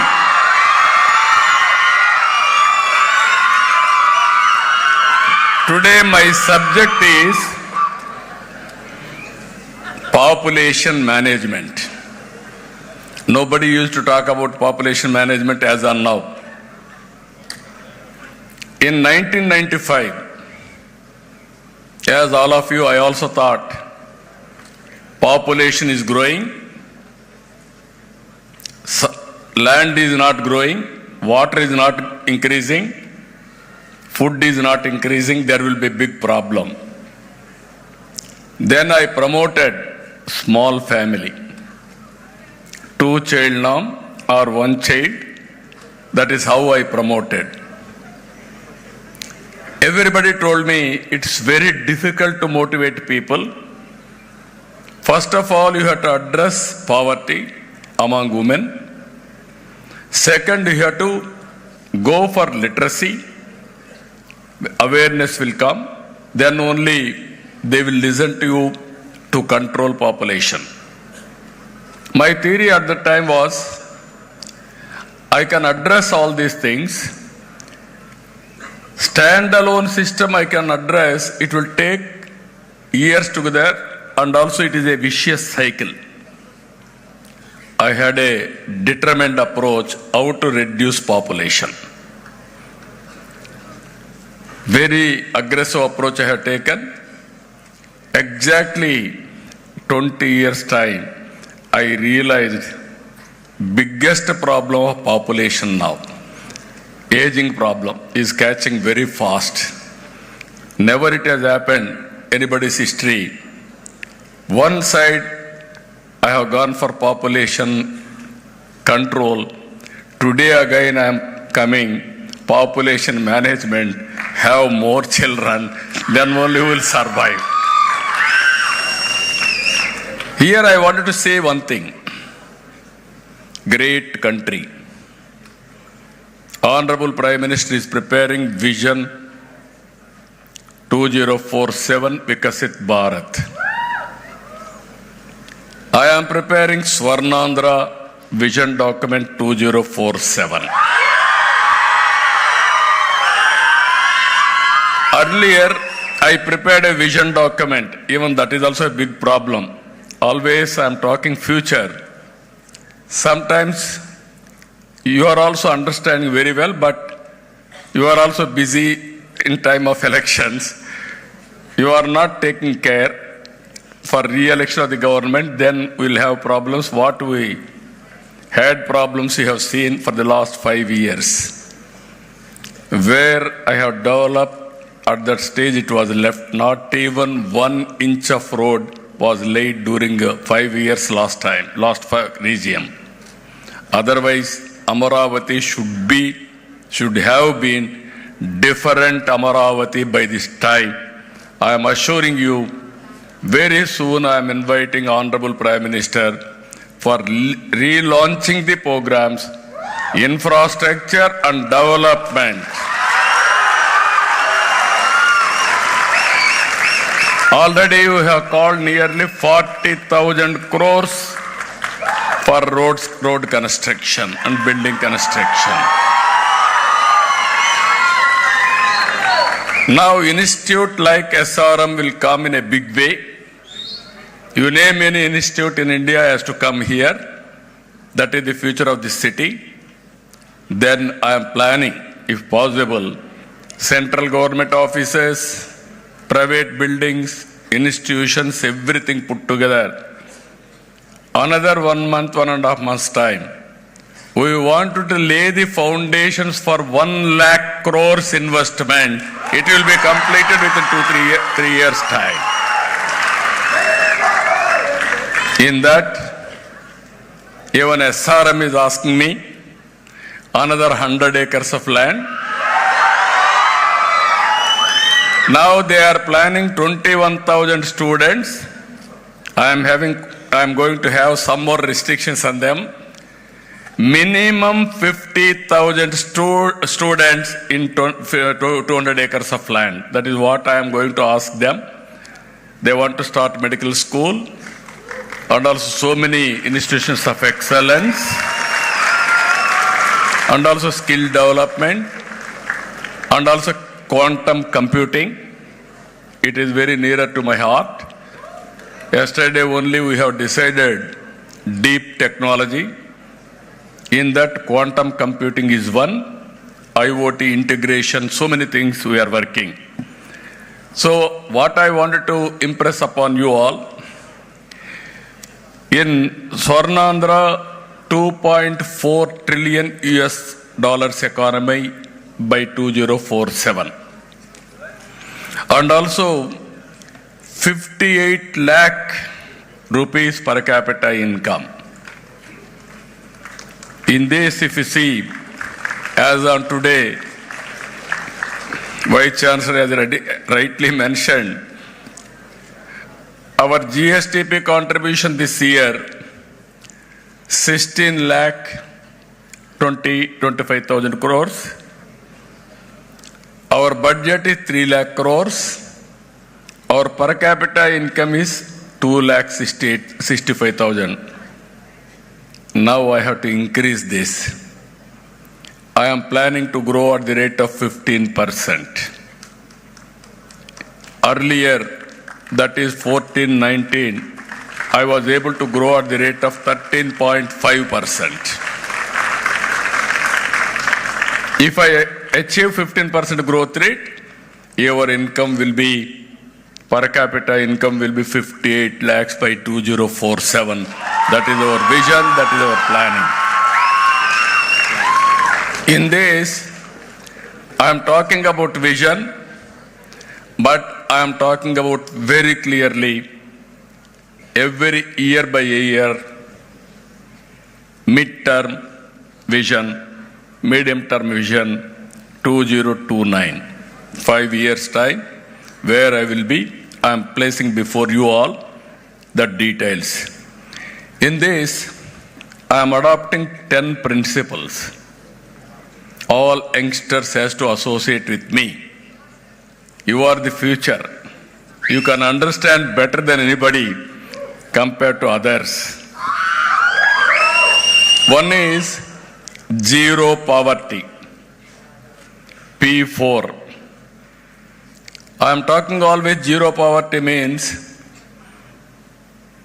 in this country, population as capital. Other assets will be additional assets. Then you are all here, compared to others, you can earn, just now, your university has shown me, best student is getting from SRM 55 lakhs for a year package. Average is 7.5 lakhs.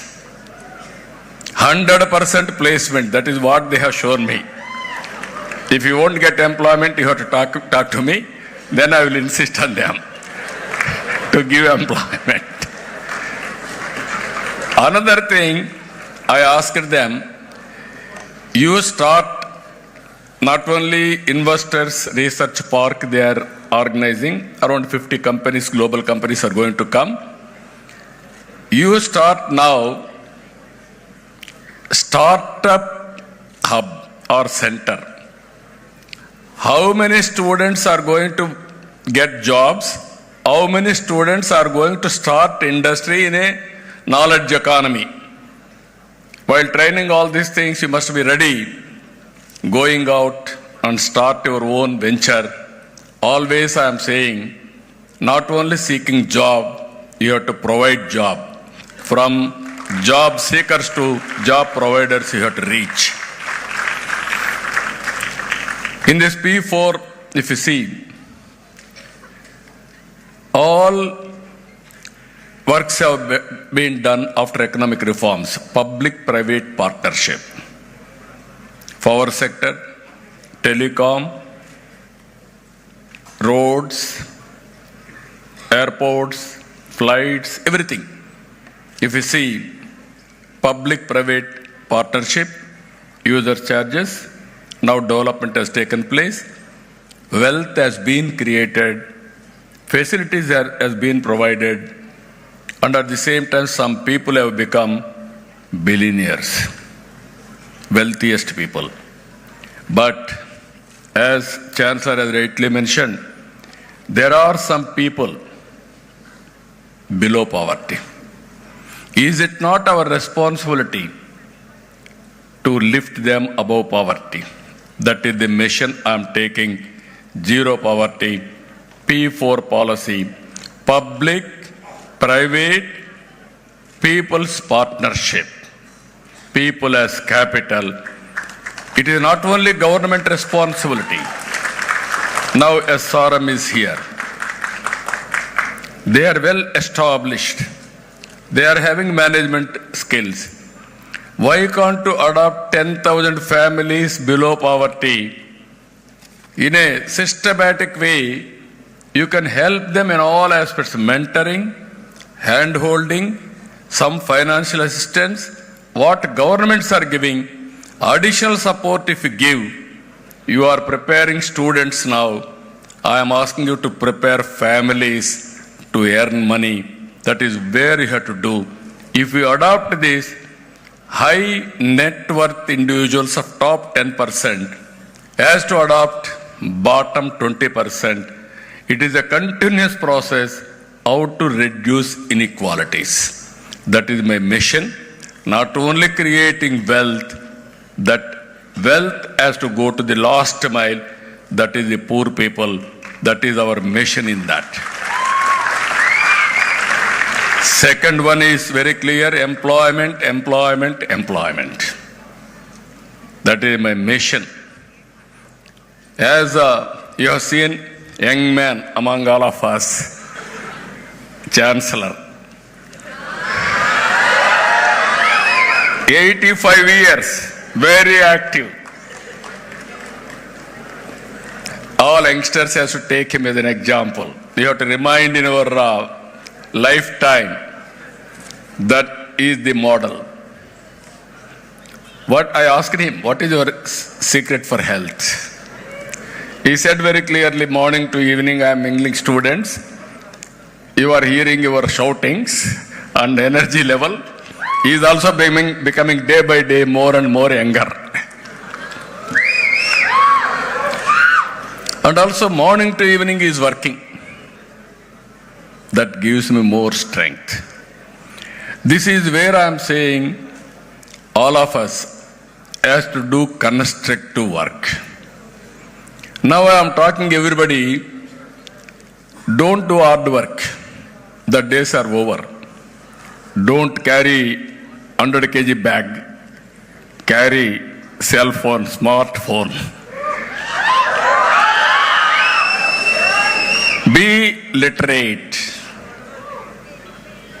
Upgrade your skills, what all you are doing. Then you can earn money very easily. Now I want to have, today you are all working. Flexible working is a reality. Flexible reading is a reality.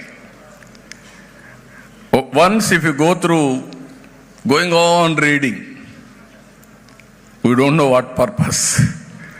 Today, work from home has come. Whenever you wanted to have time, you can work. Somebody, whenever he wanted to get it done, through online is getting the work done. Virtual and physical is a reality. Flexible working is a reality. And also our friends has made, our people are going because of it is happening brain drain. I am not considering brain drain. I am always asking all of you, think globally, act globally. Distance is not the constraint. Sit here, start a company, service the global community. You want to go to Hyderabad, have one office, spend some time. You want to go to abroad, you can go. And also you want to go for holiday, you can go. Even in holiday, 2 hours you can go through your work. You can do wonders. That is the future of working. That is what I am promoting as on today. Employment, employment, productive work. It is possible. All of you, as understand my philosophy or not, you have to tell me.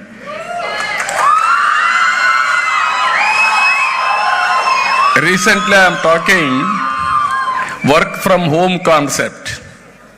Some people came to me, what you are going to do? Every house is a workplace, women particularly. They are doing housework. They are highly qualified. Some people are PhDs in computer. They are residing at villages. They are having some occupation, looking after children, married, but they are settled in village. I am asking them, 3 hours, 4 hours if you work,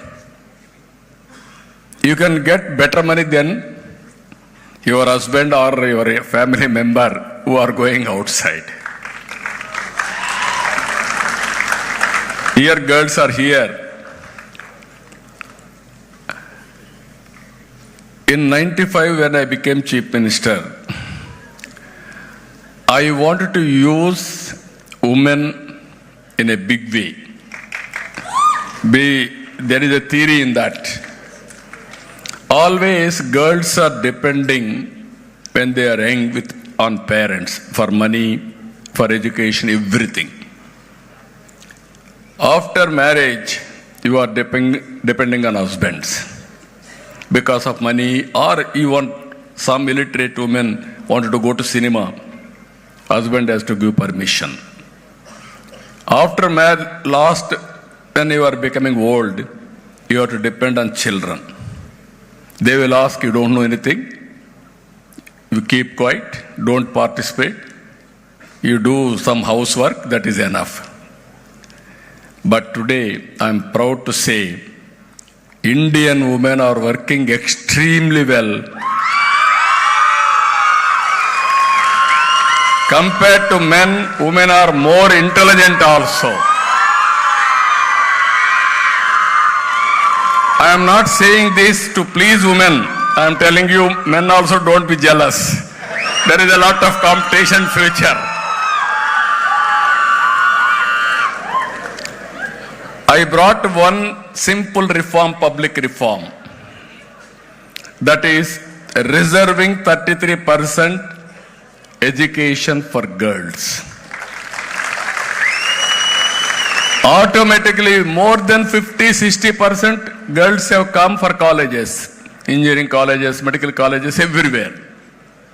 Then at some time, youngsters used to ask me, boys, sir, because of your policy, more girls are coming. Even they are crossing 50% proportion to gender. Then I told them there was a balance, backlog. Let them complete first, then we will revive. The day will come, reservations for men, for boys. Now, very interesting phenomena. I am a social scientist in one way. Wife and husband both are IT professionals. I am asking one question. What is your salary, both wife and husband? At a time I am asking. 80% are saying wives are getting better salary compared to husbands. I am not insulting them. That is the focus women are having. That is where they are shining extremely well. This is the best policy India is having. Even America is having a problem, gender inequality. I can say very proudly, India is one country, it is accepting widely, that is going to help India to become #1 country by 2047. I don't have any doubt about it. Third policy I am working, agriculture, agri-tech in a big way. Then water security, linking of rivers, everything. And HR and skill development and population management. This is very important subject. I will come back. Why I am talking about population management, we will discuss about it. Then sixth policy I am talking, logistics. India logistics cost is 14% or 15%. whereas global logistics cost only 8% or 7%. Seventh policies, I am talking about cost optimization of power and fuel, either diesel, petrol, everything.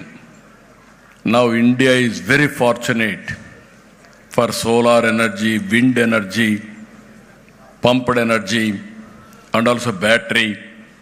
I am confident India will have a bright future in green energy. I am very happy SRM is starting green energy, one institute here. I wish all the best for them. Another 5 years' time, Honorable Prime Minister's vision for green energy is 500 gigawatts. In that, 160 gigawatts are going to contribute from Andhra Pradesh. Already we have started green energy and also green hydrogen in Visakhapatnam, 1,90,000 crores investment. So all of you has to watch green energy is the future, green hydrogen is the future. And also in this, nature farming is also one of the best way. We are all eating adulterated food. I told just now, food as a medicine, kitchen as a pharmacy, field is the raw materials production. If you can balance your diet, your activity, your sleep, your exercise, your working styles. Now, Vice Chancellor Parvendran is 85 years. I am confident you will work up to 100 years. The style is working. As he rightly mentioned, one thing you have to keep it in mind. As long as you are alive, you have to work. That is possible now in a knowledge economy. All students, you are having bright future and also longevity of life. We are all very healthy. Even now I am thinking better than all of you, ahead of all of you. That is where I am talking deep technology and also how to integrate IoT and also population management, all these things. So your life expectancy will be 100 years. As on today, life expectancy in India, 80, 85 years. Your time is going to become 100 years now. So with all these things, fuel will be the issue, power. Even solar, we are generating rooftop. Even in field, farmers are generating power. It is very, very cost effective. Now I am making democratization of power generation. Tomorrow I am going to ask your university how much power you are generating solar, how much you are importing for this for your institute. First of all buildings will be solar generation. That you have to assure me. In Amaravati, I want to make it green energy consumption 100% over a period of time. That is our mission. We will work together in that direction. Next policy is product perfection. India products, either service product or industrial product or agriculture product, everything if you see, it is not a branded. Now we have to grow in a big way branded items, product perfection, that is another. And also Swachh Andhra Pradesh 9th policy, circular economy, there also you have to do some research. I wanted to go 100% circular economy. Nothing is waste. Zero waste policy. That is where you have to work it out. Ultimately, deep technology. Everybody should work smart way. This is where I constructed in 1995 iTech City. Today, that was the best building for information technology. Today I am constructing here quantum computing and deep tech. You wanted to give good name, you can give me. I wanted to make in Andhra Pradesh, every person has to use AI, or you have to prepare use case. Hardware and software, semiconductor, you name anything, we want to go in a big way. Ultimate aim is quantum computing, and also startup companies from here to anywhere in the world. Health, education, agriculture, veterinary, even pharmaceuticals, everywhere we need quantum computing. So that is the area we are working. So with all these things, again I am coming back. Today's subject, population management. In this, different people here have given excellent knowledge for me. One is Rajan has given some of the ideas how India is going to have demographic dividend. Some people are asking me, you are talking about population management because of delimitations. We are having 25 seats now. People are thinking, if you go for population basis, our seats will be reduced. In South India, seats will be reduced. That is not my motive. My motive is country. I am telling you again, state. South India started declining population, catching up aging problem. North India, it is very interesting. Population is more balanced. Recently, I made a comment in Delhi. Bihar and UP are saving us as on today in population.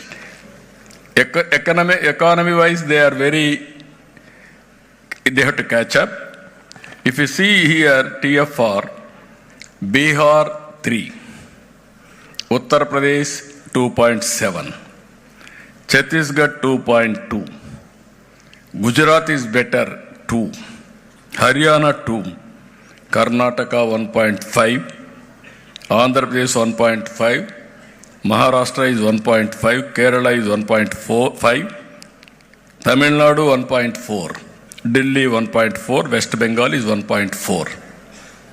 If you see countries also, South Africa 2.4, Bangladesh 2.1, India 2, South Korea they are saying 1.9, that is not correct, 0.7. Vietnam and France, they are managing very well, 1.9.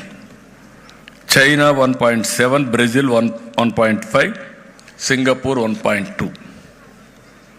Now if you see all these things already started, aging problem in some of the countries. They don't have manpower. Japan is asking people from India. Germany is asking people from India. They gave him a very simple solution. You develop, migration will be there from north to south. Tomorrow in north also there is a problem of population. Then where we are going to import? That is my concern. As on today, if you see, India is 143 crore population. China diminishing has started. 130 or 135 crore population. China is going to become 100 crore population country. India at this rate, it will go to 160 or 175.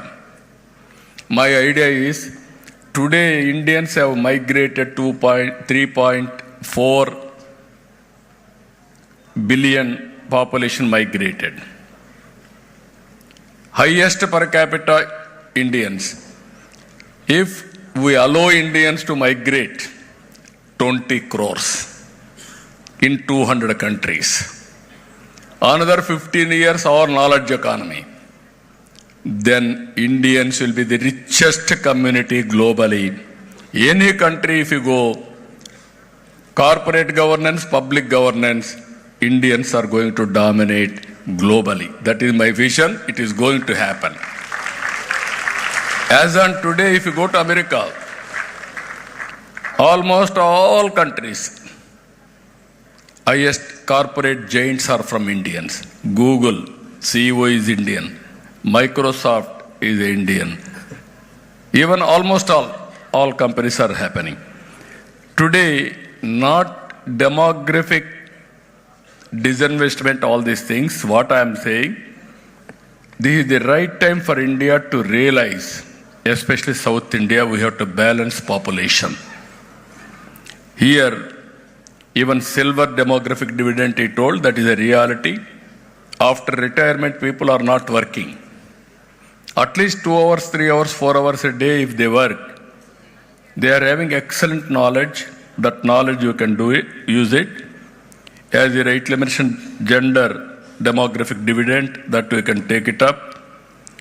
Even Niranjan from Guntur is a country director, Population Council.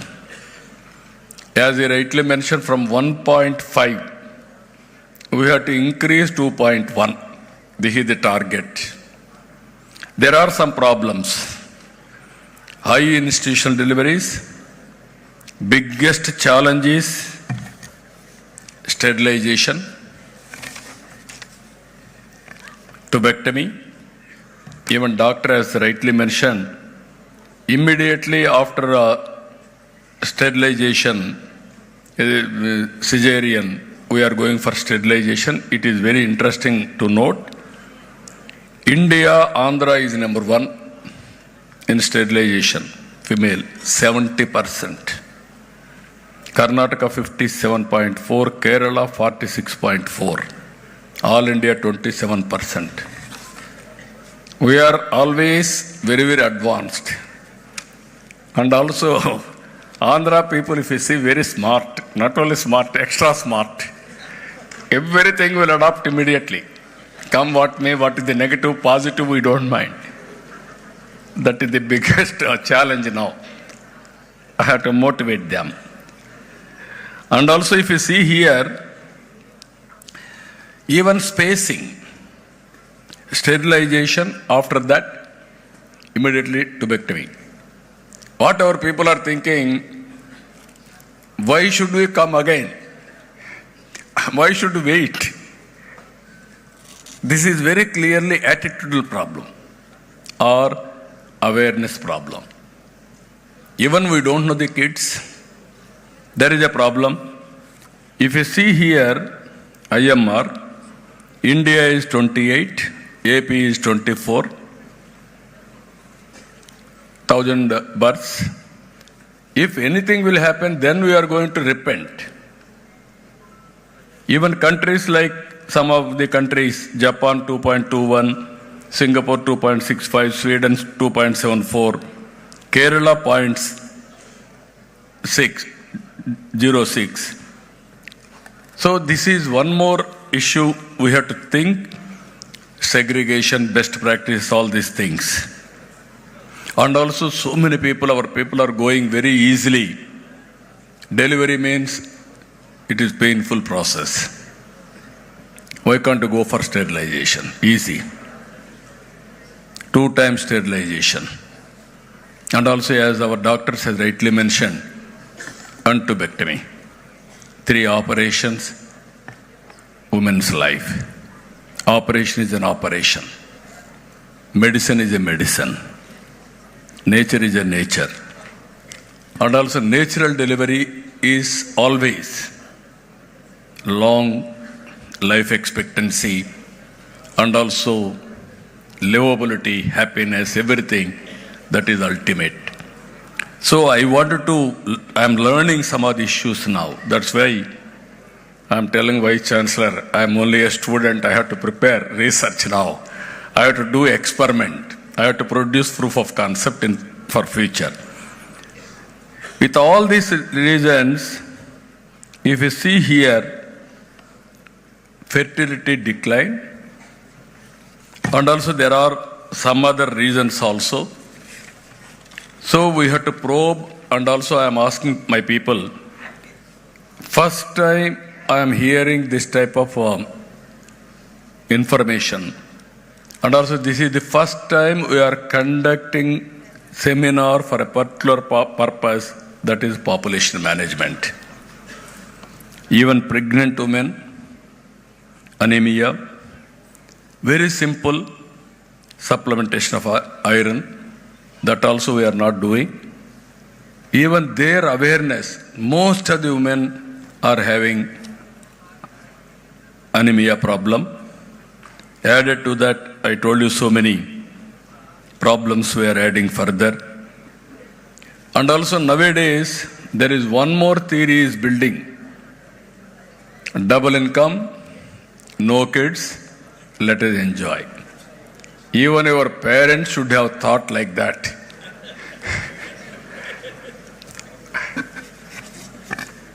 What happened for all of you?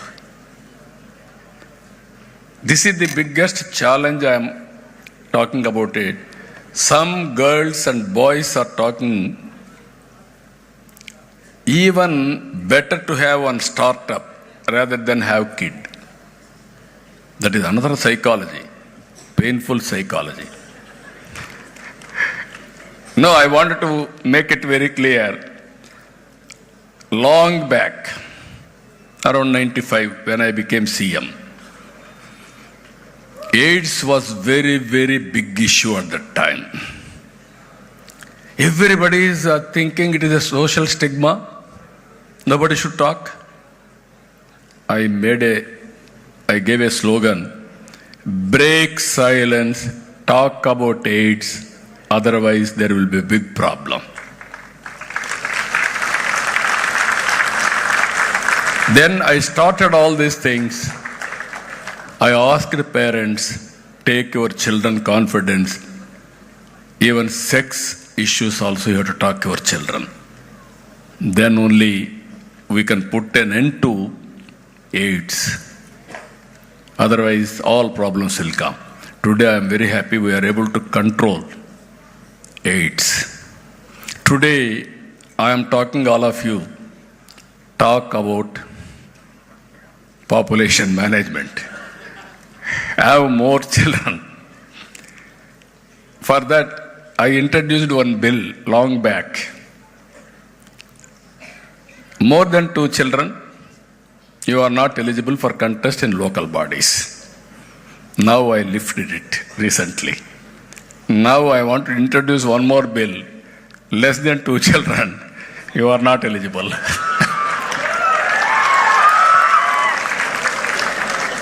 We wanted to make it a social stigma also. You are very selfish. You are having less than 2 children, you are very selfish. Then people will you have to ask them, it is a social responsibility for all of us. Even recently, if you see, Putin was talking, even holidays, less working, all these things. Even I gave one slogan now, Ammavadi. Any number of children, I am going to give 15,000 rupees for the mother. 2 children, 30,000, 3 children, 45,000, 4 children, 60,000.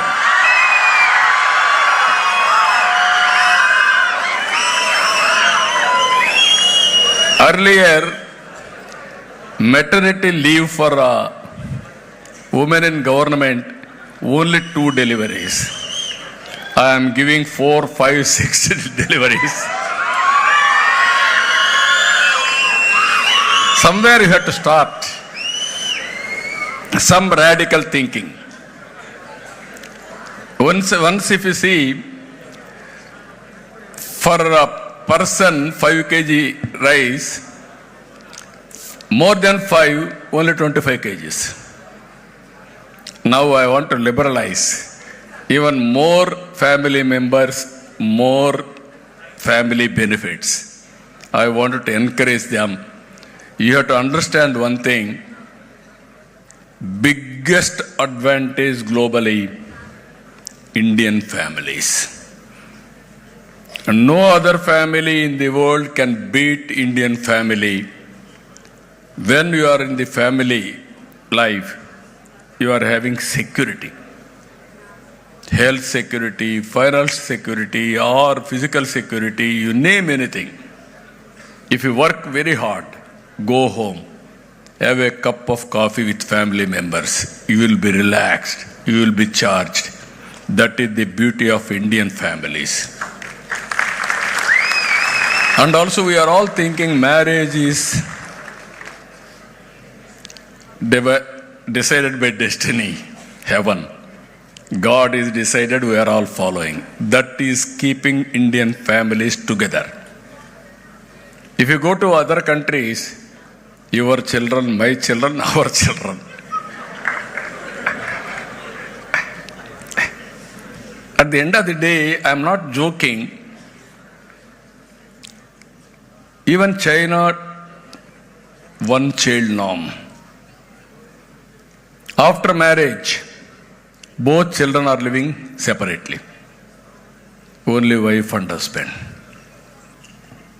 If somebody leaves early, then lonely family. That is the biggest challenges all over the world.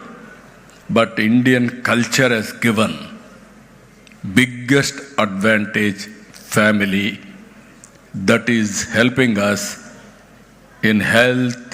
If you can see, even Parvendra is here. His son Satyanarayana is Chancellor, Vice Chancellor. Now he is mentoring him. He is 85 years. He is also 50, 55 years.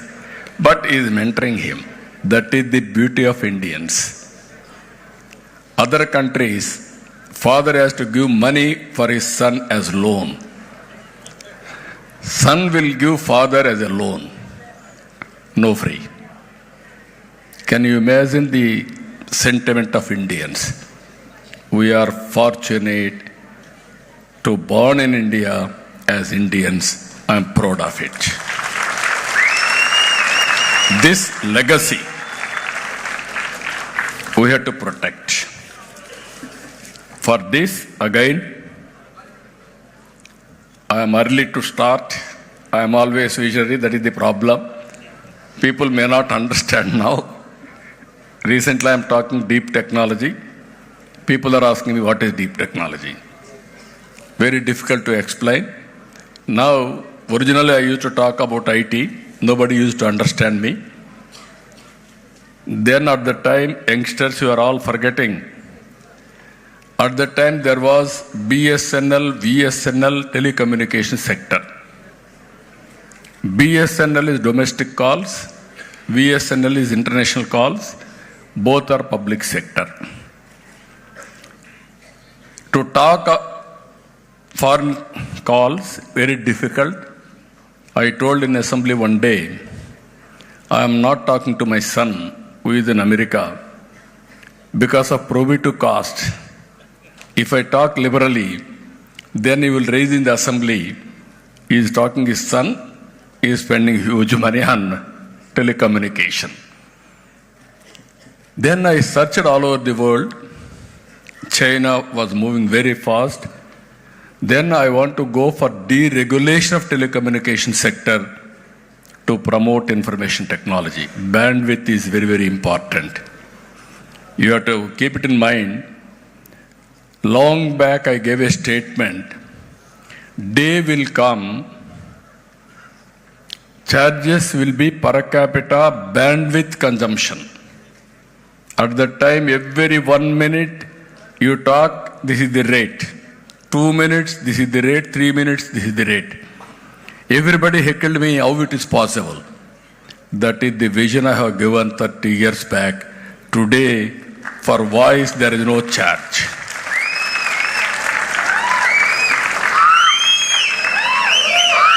So, what I wanted to make it very clear, what all I told you, 10 principles, I will work very hard to make it a reality. Among them, today's subject is population management. What all you have given ideas, I will consolidate. I will have more and more workshops. Village-wise, I will publicize. Some friends have rightly mentioned there is a real-time governance is going on.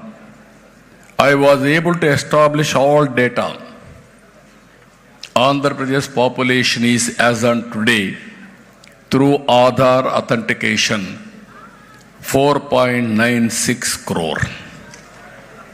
Exact by name, by address, by geotagging GIS, I was able to capture how many people have migrated to other states, how many people are migrated within the state, how many people have gone to outside the country, everything we are collecting.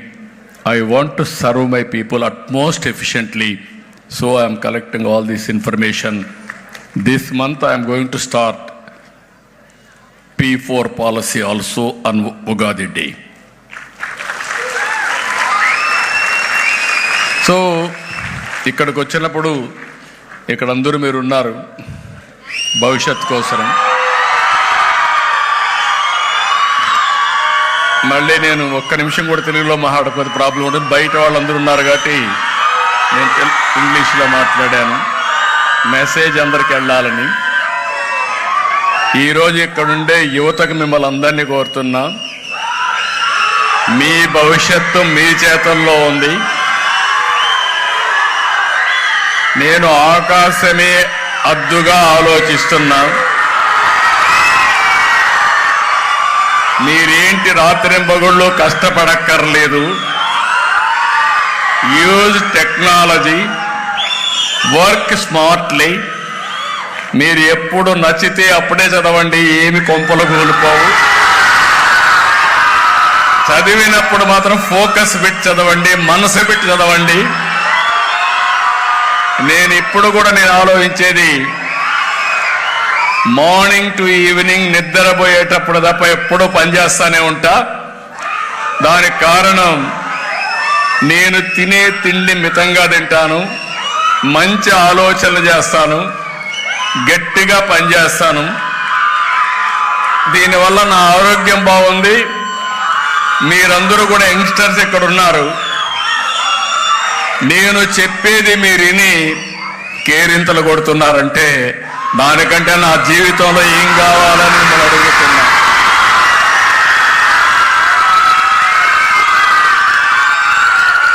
నేను మళ్ళీ మీ అందరికీ ఒకటే చెప్తున్నా, ప్రపంచంలో ఏమి జరుగుతుందో ఏమి జరగబోతున్నాయో వాళ్ళందరికంటే ముందునే మీకు అందజేస్తా. ఎన్విరాన్మెంట్ క్రియేట్ చేస్తా.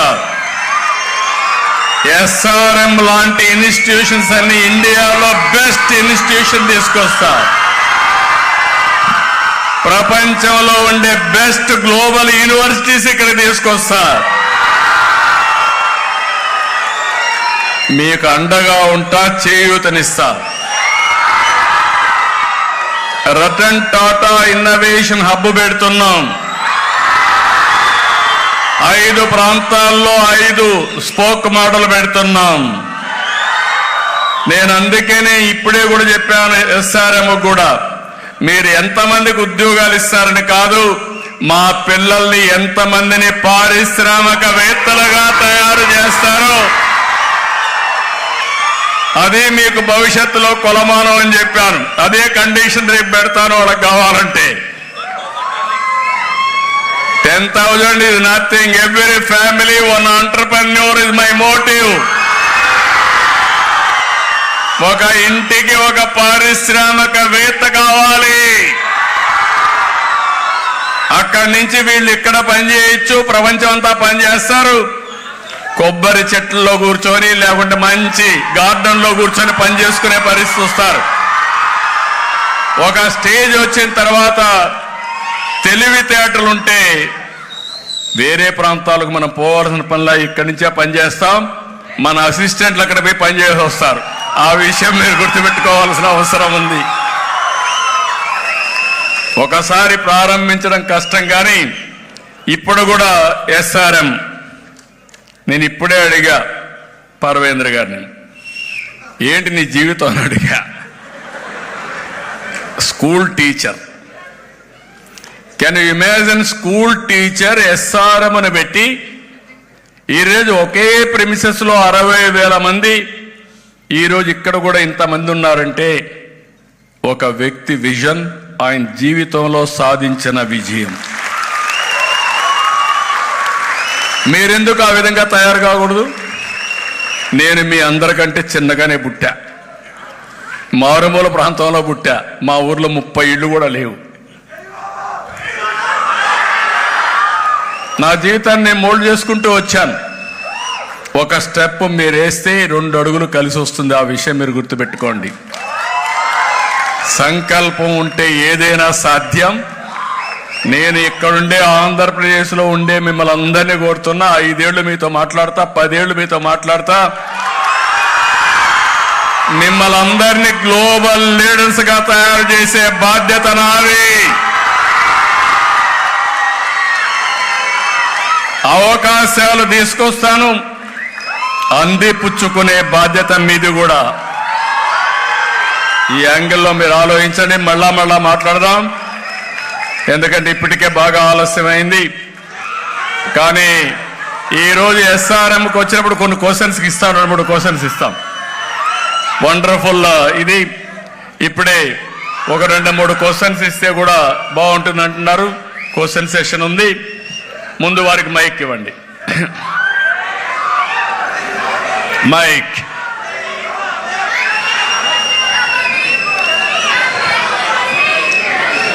ఆరోగ్య ఆంధ్రప్రదేశ్, ఆనంద ఆంధ్రప్రదేశ్, స్వర్ణాంధ్రప్రదేశ్ లక్ష్యాలుగా ముందుకు సాగుతున్న ముఖ్యమంత్రి గారికి ముందుగా నమస్కారం.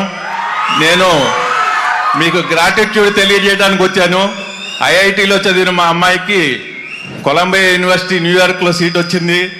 నా ఆర్థిక పరిస్థితి ఆలోచించి వెళ్ళాలా లేదా అనుకున్నప్పుడు కాపు విదేశీ విద్యా దీవెనలో మీరు ఇచ్చిన 10 లక్షల ప్రోత్సాహంతో వెళ్ళి న్యూయార్క్లో ఇవాళ $2.5 లక్షల ఆ అమ్మాయి సంపాదిస్తూ ఉందండి. ₹1 కోటి మాకు ఇల్లు కొనిపెట్టింది. తర్వాత మీరు పర్వీన్ గారు ఆరోగ్య రహస్యం అడిగారు. మీ ఆరోగ్య రహస్యం నేను ఒకసారి టీడీ జనార్దన్ గారి ద్వారా విన్నాను. ఆయన ఏం చెప్పారంటే, భువనేశ్వరి అమ్మ మాత గంటకి మీ డైట్ ఫాలో అవుతారంట. ఒక మగాడి విజయం వెనకాల ఒక స్త్రీ ఉందంటారు. మరి ఆమె సేవా కార్యక్రమాలు నేను అభిమాని అయ్యాను. నేను 101 సార్లు రక్తదానం చేశాను. అలాగే మిమ్మల్ని ప్రజావేదిక దగ్గర 4-5 సార్లు కలిశాను. అక్కడ మీ పేరు బ్రదర్? నా పేరు ఉమామహేశ్వరరావు అండి.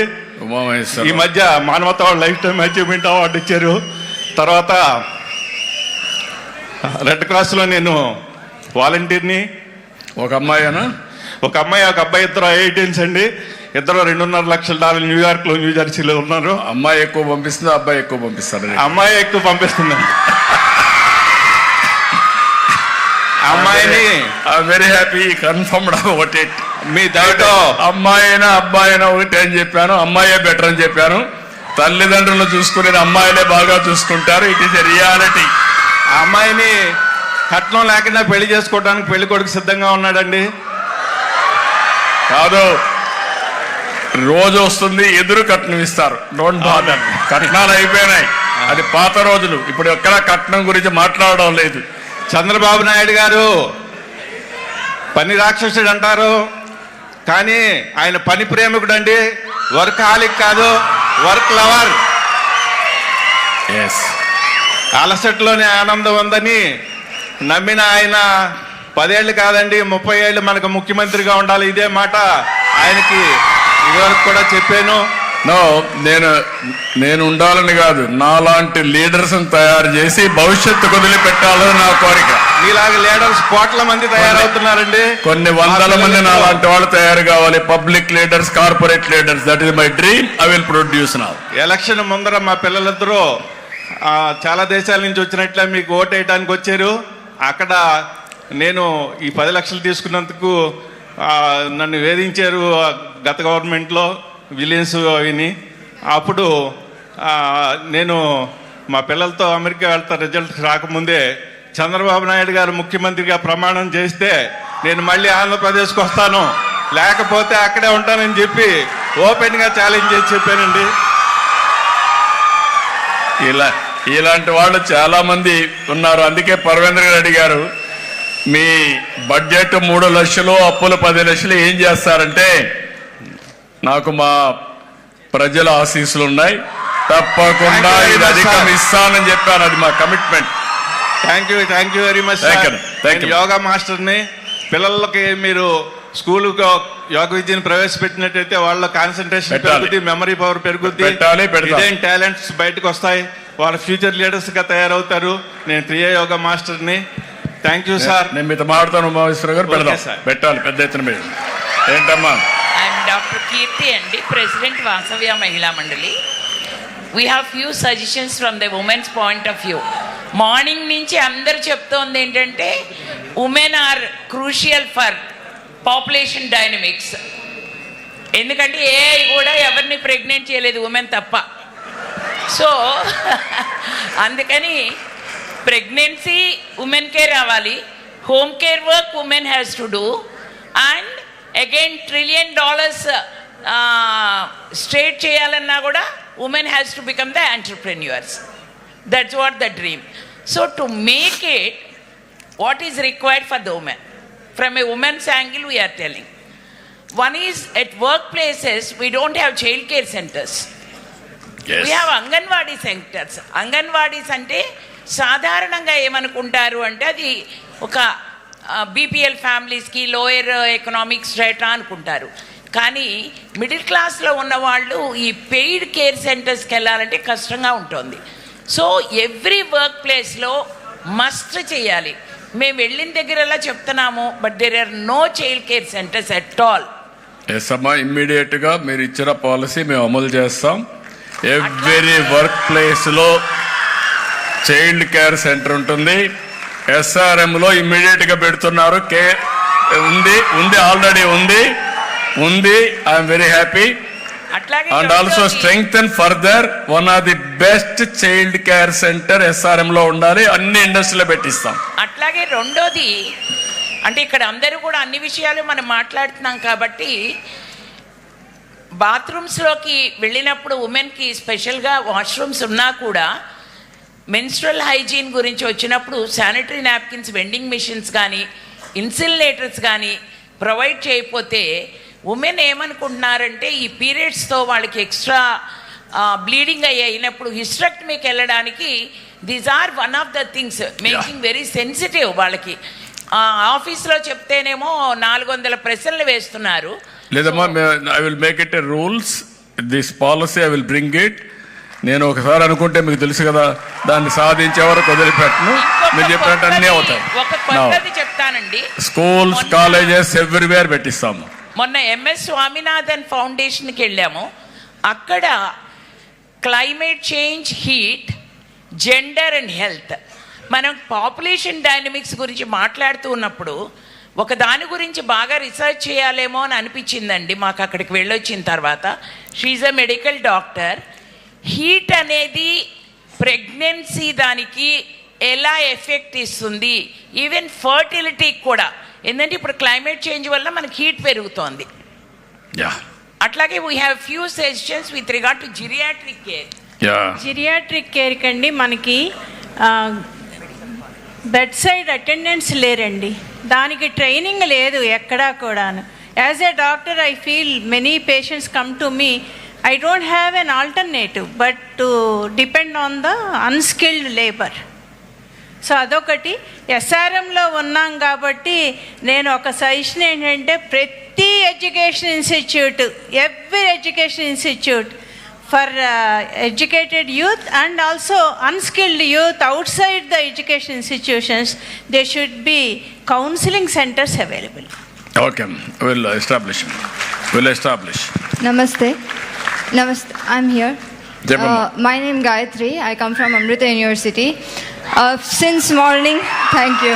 Our students from Amrita. Anta my students, amma? Yeah, all our students. That's right. They are very jubilant. Thank you. So as I come from the university which talks about education for living, not just for life, so here I would like to bring one point which is very important. We are talking about population dynamics and development, and when we talk about development, I was very touched by Dr. what was that? UNICEF. So he was pointing about the importance of child brain development for the first 2 years initially from preconception, and talking from the spiritual point of view, this land has given a scientifically proven Garbha Samskara for every woman and couple to make sure every child comes as a amsha of Bhagavan. Not just number of child is important, it is the quality of a child we bring to the world is very, very important, and it is a proven science that Garbha Samskara can change the world into Vishwaguru Bharat is very nearing if we bring this as awareness programs for every woman out there, not just people who can understand. It is a spiritual science where we bring some chanting, some Sanskrit, and the lifestyle that you spoke about is very, very important for all the youth to follow, that their diet, sleep and everything that has to be focus from now on so that they give a best progeny for the country.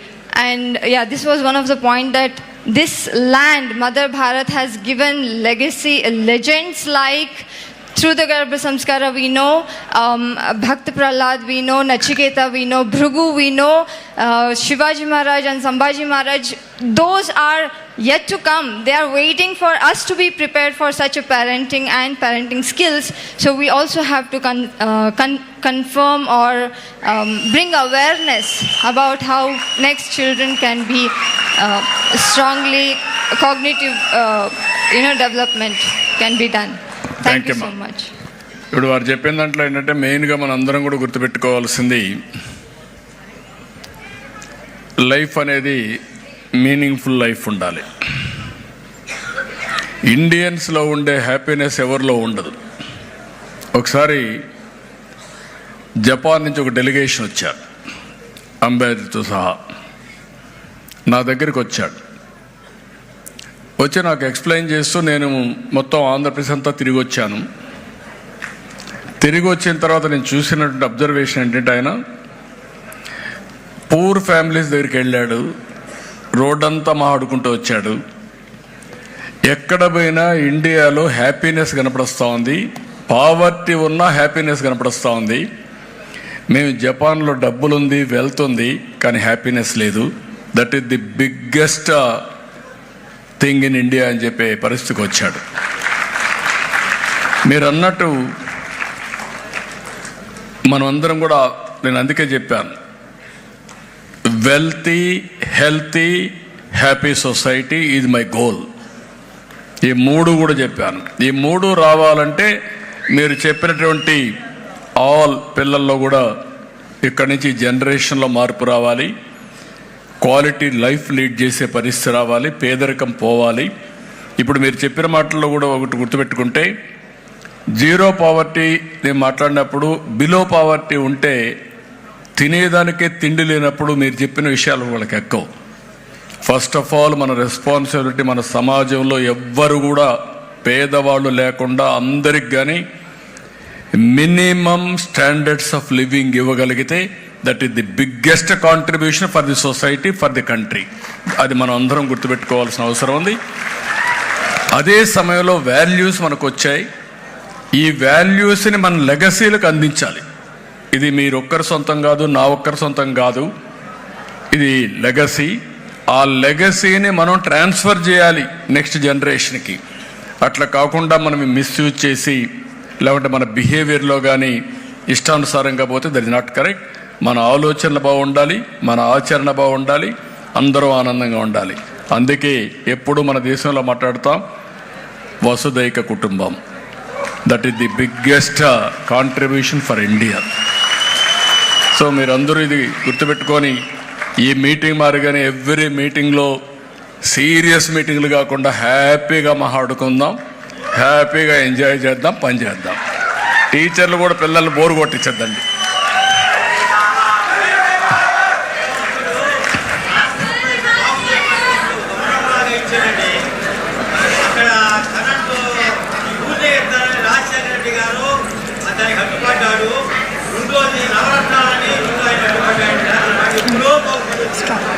కానండి మన బాధ్యత మనం చేద్దాం.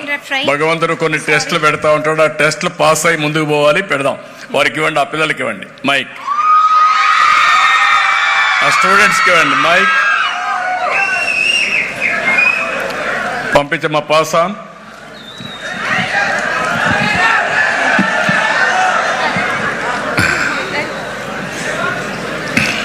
Sir, we are from KL University, sir. చెప్పమ్మా.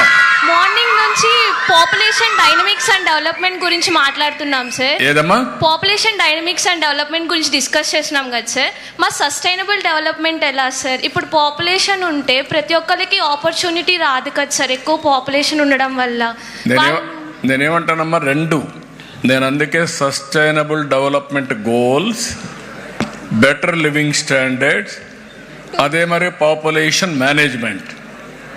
నేను population పెంచమని చెప్పలా, ఇంకా మీరు పెంచలేరు. వెల్త్ క్రియేషన్కి పాపులేషన్కి కాన్ఫ్లిక్ట్ ఉంది. డబ్బులు వచ్చే కొద్దిగా స్వార్థం పెరుగుతుంది. అందుకే మీరు కూడా ఏం ఆలోచిస్తున్నారంటే పిల్లలందరూ హ్యాపీగా పెళ్లి చేసుకోవాలి, పిల్లలు లేకుండా ఉండాలి, ఎంజాయ్ చేసి సరిపోతుంది అనుకుంటారు. అది కరెక్ట్ కాదని చెప్పడానికి ఇవన్నీ చేస్తున్నా. డెఫినెట్గా India is going to create wealth, be clear. 2047కి భారతదేశం ఒక అగ్రదేశంగా తయారవుతుంది. ప్రపంచంలో ఒకటో దేశమో రెండో దేశంగా భారతదేశం ఉంటుంది. పర్ క్యాపిటల్ ఇన్కమ్ కూడా ఉంటుంది. అంటే sir we seen an editorial in the Hindu paper sir. అంటే అది ఏం చెప్తుందంటే నార్మల్గా నదరన్ స్టేట్స్కి ఎక్కువ ట్యాక్స్ అనేది డిస్ట్రిబ్యూట్ అవుతుంది, మోస్ట్ ఆఫ్ ది పేయిస్ ఏమో మనం అవుతున్నాము, అందుకని మన పాపులేషన్ పెంచడం వల్ల మనకి ఎక్కువ బెనిఫిట్స్ వస్తాయని అనుకుంటున్నాం సార్. కానీ in return lack of resources కూడా మనం ఉన్నాయి కదా సార్. దాన్ని కదా మరి రెండు కూడా బ్యాలెన్సింగ్ ఉంటుంది. ఇప్పుడు దేశాలన్నీ కూడా పాపులేషన్ పడిపోతా ఉంది. మీరు కానీ యాజ్ ఇట్ ఈజ్ వదిలిపెడితే ఇంకొక 10-15 సంవత్సరాల్లో మన రాష్ట్రంలో 5 కోట్ల మంది జనాభా ఉండరు, 4,50,00,000 అవుతారు. అక్కడి నుంచి 4 కోట్లు అవుతారు. కనీసం 5 కోట్ల జనాభా పెట్టాలంటే చాలా సమస్య ఉంటుంది. ఎప్పుడు 5 కోట్లన్నా ఉంటే మన భవిష్యత్తు, ఇప్పుడు మీరున్నారు చాలా మంది ఏజింగ్ ప్రాబ్లం వస్తుంది. ఈరోజు మీరు చూస్తే 65% of population below 30 years age, 35 years age. రేపు అందరూ పెద్దవాళ్ళు పెరిగారనుకోండి, 85 years అయిపోతారు. అప్పుడు యంగ్స్టర్స్ ఎంతమంది ఉంటారు? తక్కువ ఉంటారు. పెద్దవాళ్ళందరూ ఇప్పుడు ఆయన చెప్పాడు ఉమామహేశ్వరరావు, వాళ్ళ అమ్మాయి పంపిస్తే డబ్బులు మంచి ఇల్లు కట్టుకున్నాడు, బాగా హ్యాపీగా ఉన్నాడు. రేపు డబ్బులు సంపాదించే వాళ్ళ సంఖ్య తగ్గి ఏజింగ్ ప్రాబ్లం పెరిగి అన్ప్రొడక్టివ్ పీపుల్ ఎక్కువ పెరిగితే అది ఇంబ్యాలెన్స్ అవుతుంది. రెండు కూడా బ్యాలెన్స్ చేయాలి. మీకు మాల్తూజియన్ థియరీ ఆఫ్ ఎకనామిక్స్ చదివా కదా మనం. ఎప్పుడు కూడా బ్యాలెన్స్ అనేది ఇంపార్టెంట్. బ్యాలెన్స్ మిస్ అయితే ఈ ప్రాబ్లమ్స్ వస్తాయి. Will work it out. మీరు చెప్పిన థియరీ ఒకటి ఉంది. అందుకే మన పాపులేషన్ 1.5. What is 1.5? 2.1 ఉంటే రీప్లేస్మెంట్ లెవెల్, దానికంటే తగ్గితే ఆటోమేటిక్గా డిప్లీషన్. 2.1 కంటే పెరిగితే జనాభా పెరుగుతుంది. ఆ స్టేజ్ రావాలంటే చాలా డిఫికల్ట్. మీరందరూ ఆశీర్వదిస్తే, సహకరిస్తే నేను చేయబోయేది 2.1కు బ్యాలెన్స్ చేయాలనుకుంటున్నా. అది సాధ్యమని మనం నిరూపిద్దాం. చాలా దేశాలు ఫెయిల్ అయినాయి. జపాన్ ఫెయిల్ అయింది, సౌత్ కొరియా ఫెయిల్ అయింది, సింగపూర్ ఫెయిల్ అయింది, అందరూ ఫెయిల్ అయ్యారు. బట్ ఆంధ్రప్రదేశ్ మీద నాకు నమ్మకం, మీ మీద నాకు నమ్మకం, ప్రజల మీద నమ్మకం. డెఫినెట్గా సక్సెస్ అవుతాం. Thank you.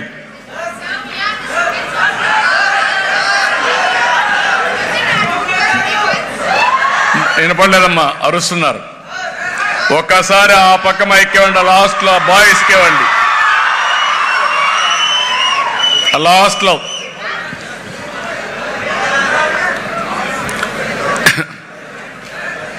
Go last. చాలా హుషారుగా ఉన్నారు ఆ బాయ్స్. ఏంటి చూద్దాం.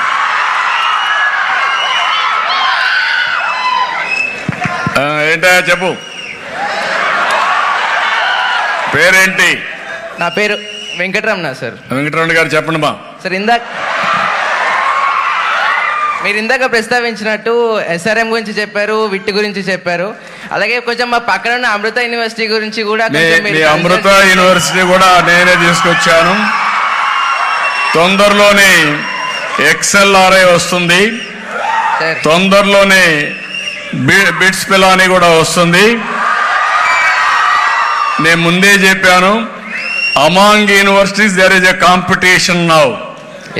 Top 5 or 10 universities in the country ఇక్కడికి వస్తాయి.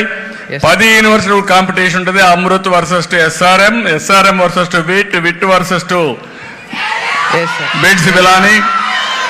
అదే మరి XLRI రేపు ఇంకా కూడా కొన్ని యూనివర్సిటీ తీసుకొస్తాం ఇక్కడికి. నేషనల్ లా యూనివర్సిటీ వస్తుంది, అన్నీ వస్తాయి. నేను అందుకే ఒక మాట చెప్పాను, ప్రపంచంలో ఉండే బెస్ట్ యూనివర్సిటీ తెచ్చే బాధ్యత నాది, చదువుకునే బాధ్యత మీది. మళ్ళా మీరు ఆ స్కూల్కి వచ్చి వేరే పిల్లల్ని చెడగొట్టకుండా మీరు బాగా చదువుకోండి, కష్టపడక్కర్లేదు, బాగా చదువుకోండి. We will wind up with one last question because of the paucity of time. Audience, please kindly understand. Only one, anybody one question, only please. one Last question. ఆ అమ్మాయికి ఇవ్వండి, ఆ అమ్మాయికి లాస్ట్. యంగ్స్టర్స్ ప్రియారిటీ అమ్మా. Sir, we are from youngsters SRM priority. University. చెప్పమ్మా, దగ్గర పెట్టుకోమ్మా, mic దగ్గర పెట్టుకో. స్టూడెంట్స్ అందరి తరపు నుంచి thank you sir, heartfully thank you to sir. Thank you అమ్మా. బికాస్ మీరు ఈ SRM కానీ విట్ కానీ అమృత కానీ మీరు ఈ కాలేజెస్ ఇక్కడ తేవడం వల్లే పేరెంట్స్కి దగ్గరలో, మా సొంతూరుకి దగ్గరలో మేము ఇంత మంచి యూనివర్సిటీస్లో చదువుకోగలుగుతున్నాం. అంటే దానికి కారణం మీరే సార్. థ్యాంక్ యూ అమ్మా. ఎప్పటికీ మర్చిపోలేను సార్ మీరు చేసింది. అందుకే నేను నెంబర్ ఆఫ్ ఇంజనీరింగ్ కాలేజీలు పెట్టాను, number of institutions of excellence తీసుకొచ్చాను. ఆ రోజు సమైక్య ఆంధ్రప్రదేశ్ తీసుకొచ్చాను, ఇప్పుడు ఆంధ్రాలో కూడా తీసుకొచ్చాం. నా కోరిక ఒకటే, అవకాశాలు కల్పిస్తే మీకు ప్రపంచమే హద్దుగా ఎదిగే అవకాశాలు మీకు ఉన్నాయి. అలాంటి పిల్లలు మీరు మట్టిలో మాణిక్యాలు. You will do wonders, that is my confidence. అందుకే నేను ఇవన్నీ కూడా ఎప్పటికప్పుడు వర్కౌట్. Please last. ఇంకా మైక్ లేదు. Sir, my name is Charmi. I am from SRM University. Sir, first of all, I want to tell that you are such a great visionary leader. If not only Andhra Pradesh wide, even if I see India wide, if CM means Chandrababu Naidu sir, Chandrababu Naidu sir means CM. Because I want to tell you that my father is a sarpanch, like village. My village have. One minute, please. అమ్మాయిని చెప్పమ్మా. Like my village have no development, like no electricity or no water. When you become CM in 2014, my father has become in 2013 sarpanch. We have bought all electricity or whatever agriculture, all development is because of you, your government.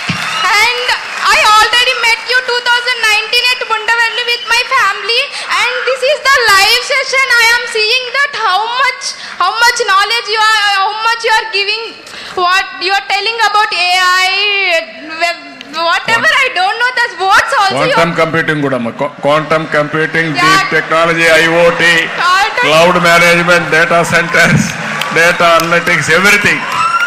Sir, my family, my village, our district, everything. I am from Vijayanagaram district, Galbitnagaram Mandal, Dolpalam village. We are very grateful to you, and I finally want to conclude that please be our CM not only for this 5 years, 10 years, 15 years. All we want you as our CM.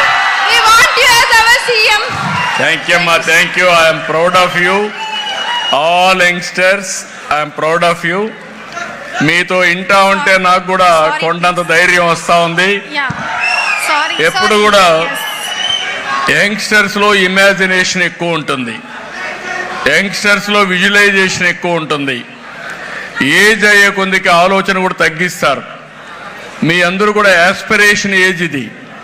Aspiration ఏజ్లో మీరు ఏం కావాలనుకుంటున్నారో visualise చేస్తూ ఉంటారు. మీరు visualise చేసేటి అన్నీ కూడా నేను ఆలోచించి మీ అందరి విజన్ కలిపి నేను ఆలోచిస్తున్నా. మీ అందరి భవిష్యత్తు వండర్ఫుల్ ఫ్యూచర్ ఉండేదానికి ఏం చేయాలనో అలాంటి ఎన్విరాన్మెంట్ క్రియేట్ చేసే బాధ్యత నాదని మిమ్మల్ని మీ అందరికి విజ్ఞప్తి చేస్తున్నా. సమస్యలు లేవనుకోవద్దండి, బీ క్లియర్. 5 ఏళ్లు జరిగినటువంటి డిస్ట్రక్షన్ మీరు చూస్తే 10 లక్షల కోట్ల రూపాయల అప్పు. సర్వీస్ చేయాలి, అప్పు కట్టాలి. నేను ఇచ్చిన హామీ సూపర్ 6 కూడా నెరవేర్చుకుని మళ్ళీ అభివృద్ధి చేయాలి. దీనికి ఒకటే మార్గం, అభివృద్ధి, సమిక్షేమం, సుపరిపాలన, మళ్ళీ అభివృద్ధి, మళ్ళీ ఎంపవర్మెంట్. ఇది కంటిన్యూస్ ప్రాసెస్. అందుకని ఎప్పుడూ లేనంత అభిమానం నా మీద చూపించారు. 93% స్ట్రైక్ రేట్, 57% ఓట్లు వేయడం. నేను జనసేన అధినేత పవన్ కళ్యాణ్ గారు ఇద్దరం కలిసినప్పుడు మీరు ఒక అభిమానం చూపించారు. ఈ రెండు అయిన తర్వాత బీజేపీతో కూడా కలిస్తే నరేంద్ర మోడీ గారు కూడా మనకు ఉపయోగపడతారని మీరందరూ కూడా చెప్పినట్టు ఓట్లు వేశారు. మీరు ఓట్లు వేశారు కాబట్టి ఈరోజు ఢిల్లీలో మన గెలుపు ఒక సంజీవినిగా పనిచేసింది రాష్ట్రాన్ని కాపాడుకోవడానికి. ఈరోజు అమరావతి అభివృద్ధి అయినా, పోలవరం పని ప్రారంభించిన, విశాఖపట్నం స్టీల్ ప్లాంట్ ని ఆంధ్రుల సెంటిమెంట్ కింద గౌరవించి 13,000 కోట్ల రూపాయలు వచ్చినా మీరిచ్చినటువంటి ఏదైతే మ్యాండేటే 21 సీటుతో గెలిపించారు. కాబట్టి ఈరోజు ఢిల్లీలో కూడా మన పరపతి పెరిగింది. కేంద్రం కూడా నేను ఏం అడగడం లేదు. నేను అడిగేది ఒకటే, నాకు పదవులు వద్దు, ఇంకోటి వద్దు. దగాగాబడ్డ ఈ రాష్ట్రాన్ని మళ్ళీ నిర్మాణం చేసే శక్తిని ఇమ్మని కేంద్రాన్ని కోరాను. ఇప్పుడిప్పుడు అన్ని ట్రాక్లో పెడుతున్నా. కష్టాలుంటాయి, ఇబ్బందులుంటాయి, ఛాలెంజెస్ ఉంటాయి. ప్రతి ఒక్క ఛాలెంజ్ని అవకాశంగా మార్చుకోవడం నా నైజం. ఆ విషయం కూడా మీరు గుర్తుపెట్టుకోవాలి. నేనైతే మామూలుడైతే పారిపోయేవాళ్ళు, మా వల్ల కాదని. నా జీవితంలో పారిపోను, మళ్ళీ గెలిపే ధ్యేయంగా పనిచేస్తా. మీ జీవితాలందరి జీవితాల్లో వెలుగు చూపించడమే నా ఆశయం. దానికి మీ అందరిని చూస్తే ఈరోజు ఎస్ఆర్ఎంకి వస్తే మీలో ఎక్కడుందో నాకు ఈ ఉత్సాహం, ఈ ఎనర్జీ తెలియదు, కానీ అలాంటి బ్రహ్మాండమైన ఎనర్జీ చూపించారు. నాలో ఇంకా పట్టుదల పెరుగుతా ఉంది. డెఫినెట్ గా చేస్తా. భగవంతుడు నాకు ఎంత తెలివితేటలు ఇస్తే ఎస్ఆర్ఎం లాంటి బెస్ట్ మాన్యుమెంట్స్ ఇక్కడికి తీసుకొచ్చి మీ అందరినీ పైకి తీసుకొచ్చే బాధ్యత తీసుకుంటానని చెప్పి తెలియజేసుకుంటూ, వెళ్ళాలంటే కూడా ఓసారి అనిపిస్తుంది, మిమ్మల్ని చూస్తా ఉంటే కడుపు నిండిపోతా ఉంది, ఇక్కడనే ఉండాలనిపిస్తుంది. కానీ రేపు మార్నింగ్ మళ్ళీ అసెంబ్లీ ఉంది. ఏదేమైనా ఎక్సలెంట్ సబ్జెక్ట్. అవగాహన మీరు చూసిన తర్వాత చాలా సంతోషం. దీన్ని ఆచరణలో పెడదాం. ఎప్పటికప్పుడు మనం సమీక్షలు చేసుకుంటాం, ముందుకు పోతా అని చెప్పి తెలియజేసుకుంటూ, మరొక్కసారి ప్రత్యేకంగా స్టూడెంట్స్కి అందరికీ నా అభినందనలు. All the best, good luck. Thank you one and all. We wholeheartedly thank you for your august presence and తెలియజేసుకుంటూ, మరొక్కసారి ప్రత్యేకంగా స్టూడెంట్స్కి అందరికీ నా అభినందనలు. All the best, good luck. Thank you one and all. we wholeheartedly thank you for your august presence and your words of encouragement and inspiring us immensely. To express our deep admiration and gratitude, we request our Honorable Chancellor, Dr. T.R. Parivendar, to present a small token of respect to our esteemed Honorable Chief Minister, Shri Nara Chandrababu Naidu Garu. Kindly be seated. I request everyone to kindly be seated.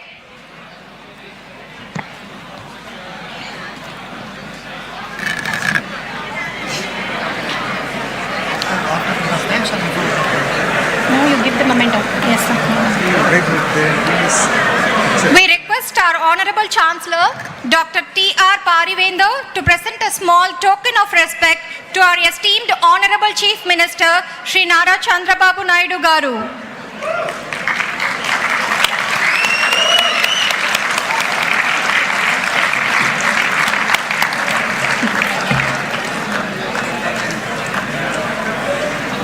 Yes. Yes. Thank you, sir. To formally bring this conference to a close, we now invite Registrar SRM University AP, Dr. R. Prem Kumar, to kindly deliver the concluding remarks. Honorable Chief Minister of Andhra Pradesh, esteemed dignitaries, distinguished speakers, respected colleagues, and dear participants. It is my honor and privilege to deliver the vote of thanks on behalf of the Planning Department Government of Andhra Pradesh and SRM University Amravati.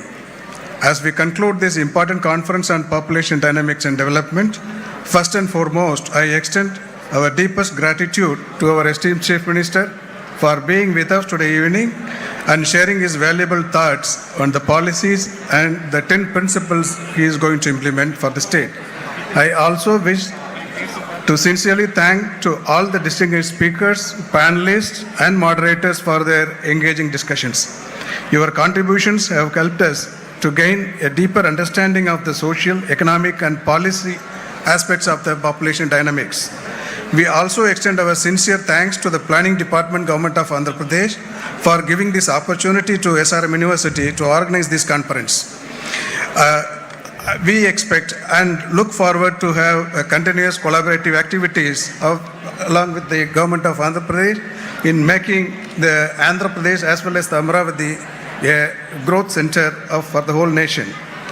I take this moment to express our sincere gratitude to our Chancellor, Dr. Parivender, Pro-Chancellor, Dr. P. Satyanarayanan, Vice Chancellor, Professor Manoj K. Arora, and Professor D. Narayan Rao, Executive Director Research, SRM Group of Institutions, and Sri Piyush Kumar, Principal Secretary, Planning and Finance, Government of Andhra Pradesh, the Joint Secretary, and other senior officials for supporting us in making this event a grand success. I would also like to acknowledge the tireless efforts of our organizing committee, comprising the senior officials of the Government of Andhra Pradesh, the faculty, staff, and volunteer students who have worked diligently to ensure the smooth execution of today's event. Your hard work and commitment have made this conference a grand success. Lastly, but most importantly, I thank each and every participant of this conference for your active engagement and enthusiasm. It is through such collective discussions that we can create the meaningful policies and intervention for the state. With that, I once again express my heartfelt gratitude to one and all who are present here today. Thank you very much. Kindly be seated. Kindly be seated. We request all our speakers kindly come on to the dais. We request all our session speakers and panelists kindly come on to the dais.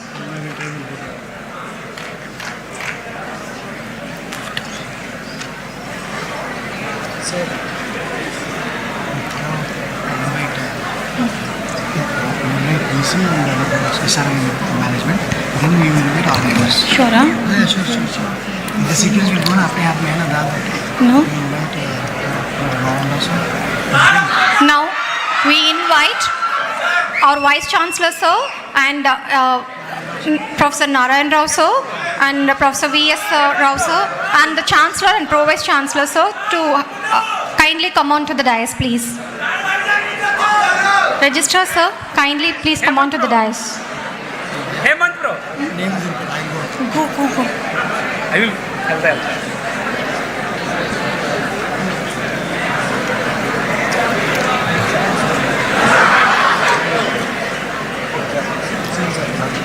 That's all, no? Compromise is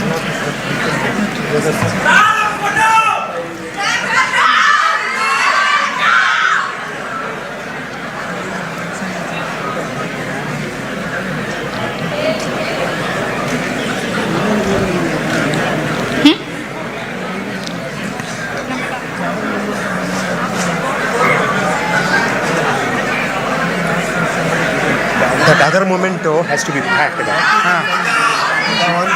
Yes, sir.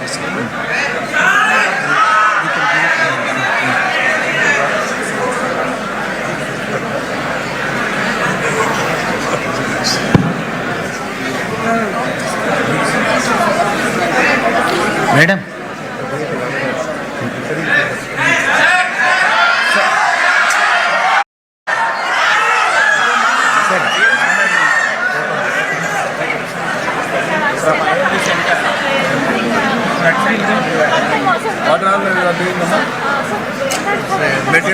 center head. What are the parameters you are given? Throughout the state? Yes, sir, throughout the state we have 20 observatories and observation stations. You've been touch with that. Yes, sir. మన real time government integrate what all the parameters we are doing మనకి ఏం కావాలి రెండు వరకు వచ్చేసి వీళ్ళని authorise చేసి weather stations అన్నీ పెట్టి మీరు వర్కౌట్ చేసి I want to announce real time what is the temperature what is the soil moisture what is Babu photo already attend చేస్తున్నారు. Installation of radar because some gap areas are there. No, you do one thing. You be in Yes, I wrote to collectors. I didn't. No, I will take it down. I'll take it. Yes. Thank you so much, sir. అంటే weather quality కూడా వస్తుందా? Sir, weather forecast we are giving, sir. Morning, sir. Weather quality Not here, sir. why can't you put in devices you are having experience with your experience you will guide us you will establish quality also Yes, sure, sir. the weather quality also even dust pollution everything Sure, sir. Sir, in Amaravati also we have got 1 acre land. 1 more acre if you give it will be good, sir. Already for 1 crore payment in Tullur village, Tullur mandal. Mama, I will give you.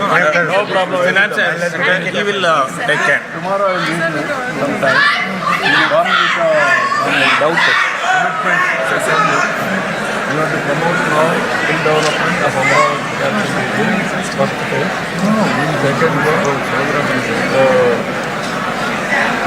entrepreneur startup company your students and also in local people like you are student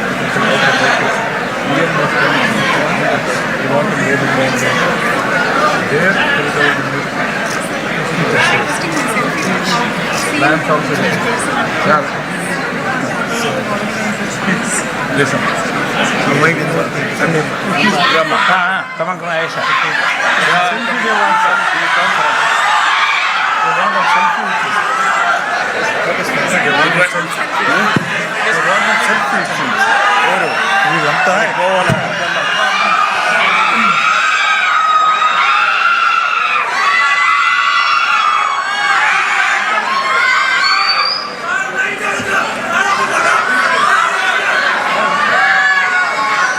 As we come to the end of this incredible conference, we want to take a moment to express our sincere gratitude to the Honorable Chief Minister for his prolonged guidance and support.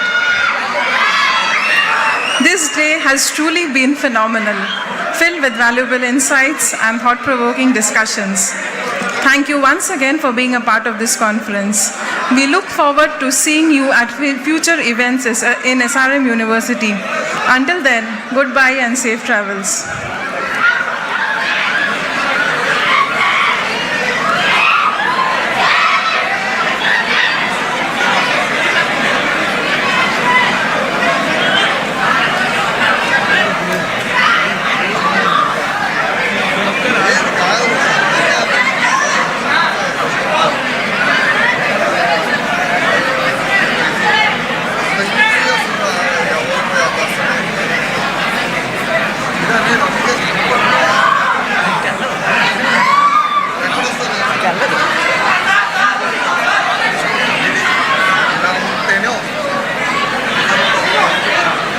Sino?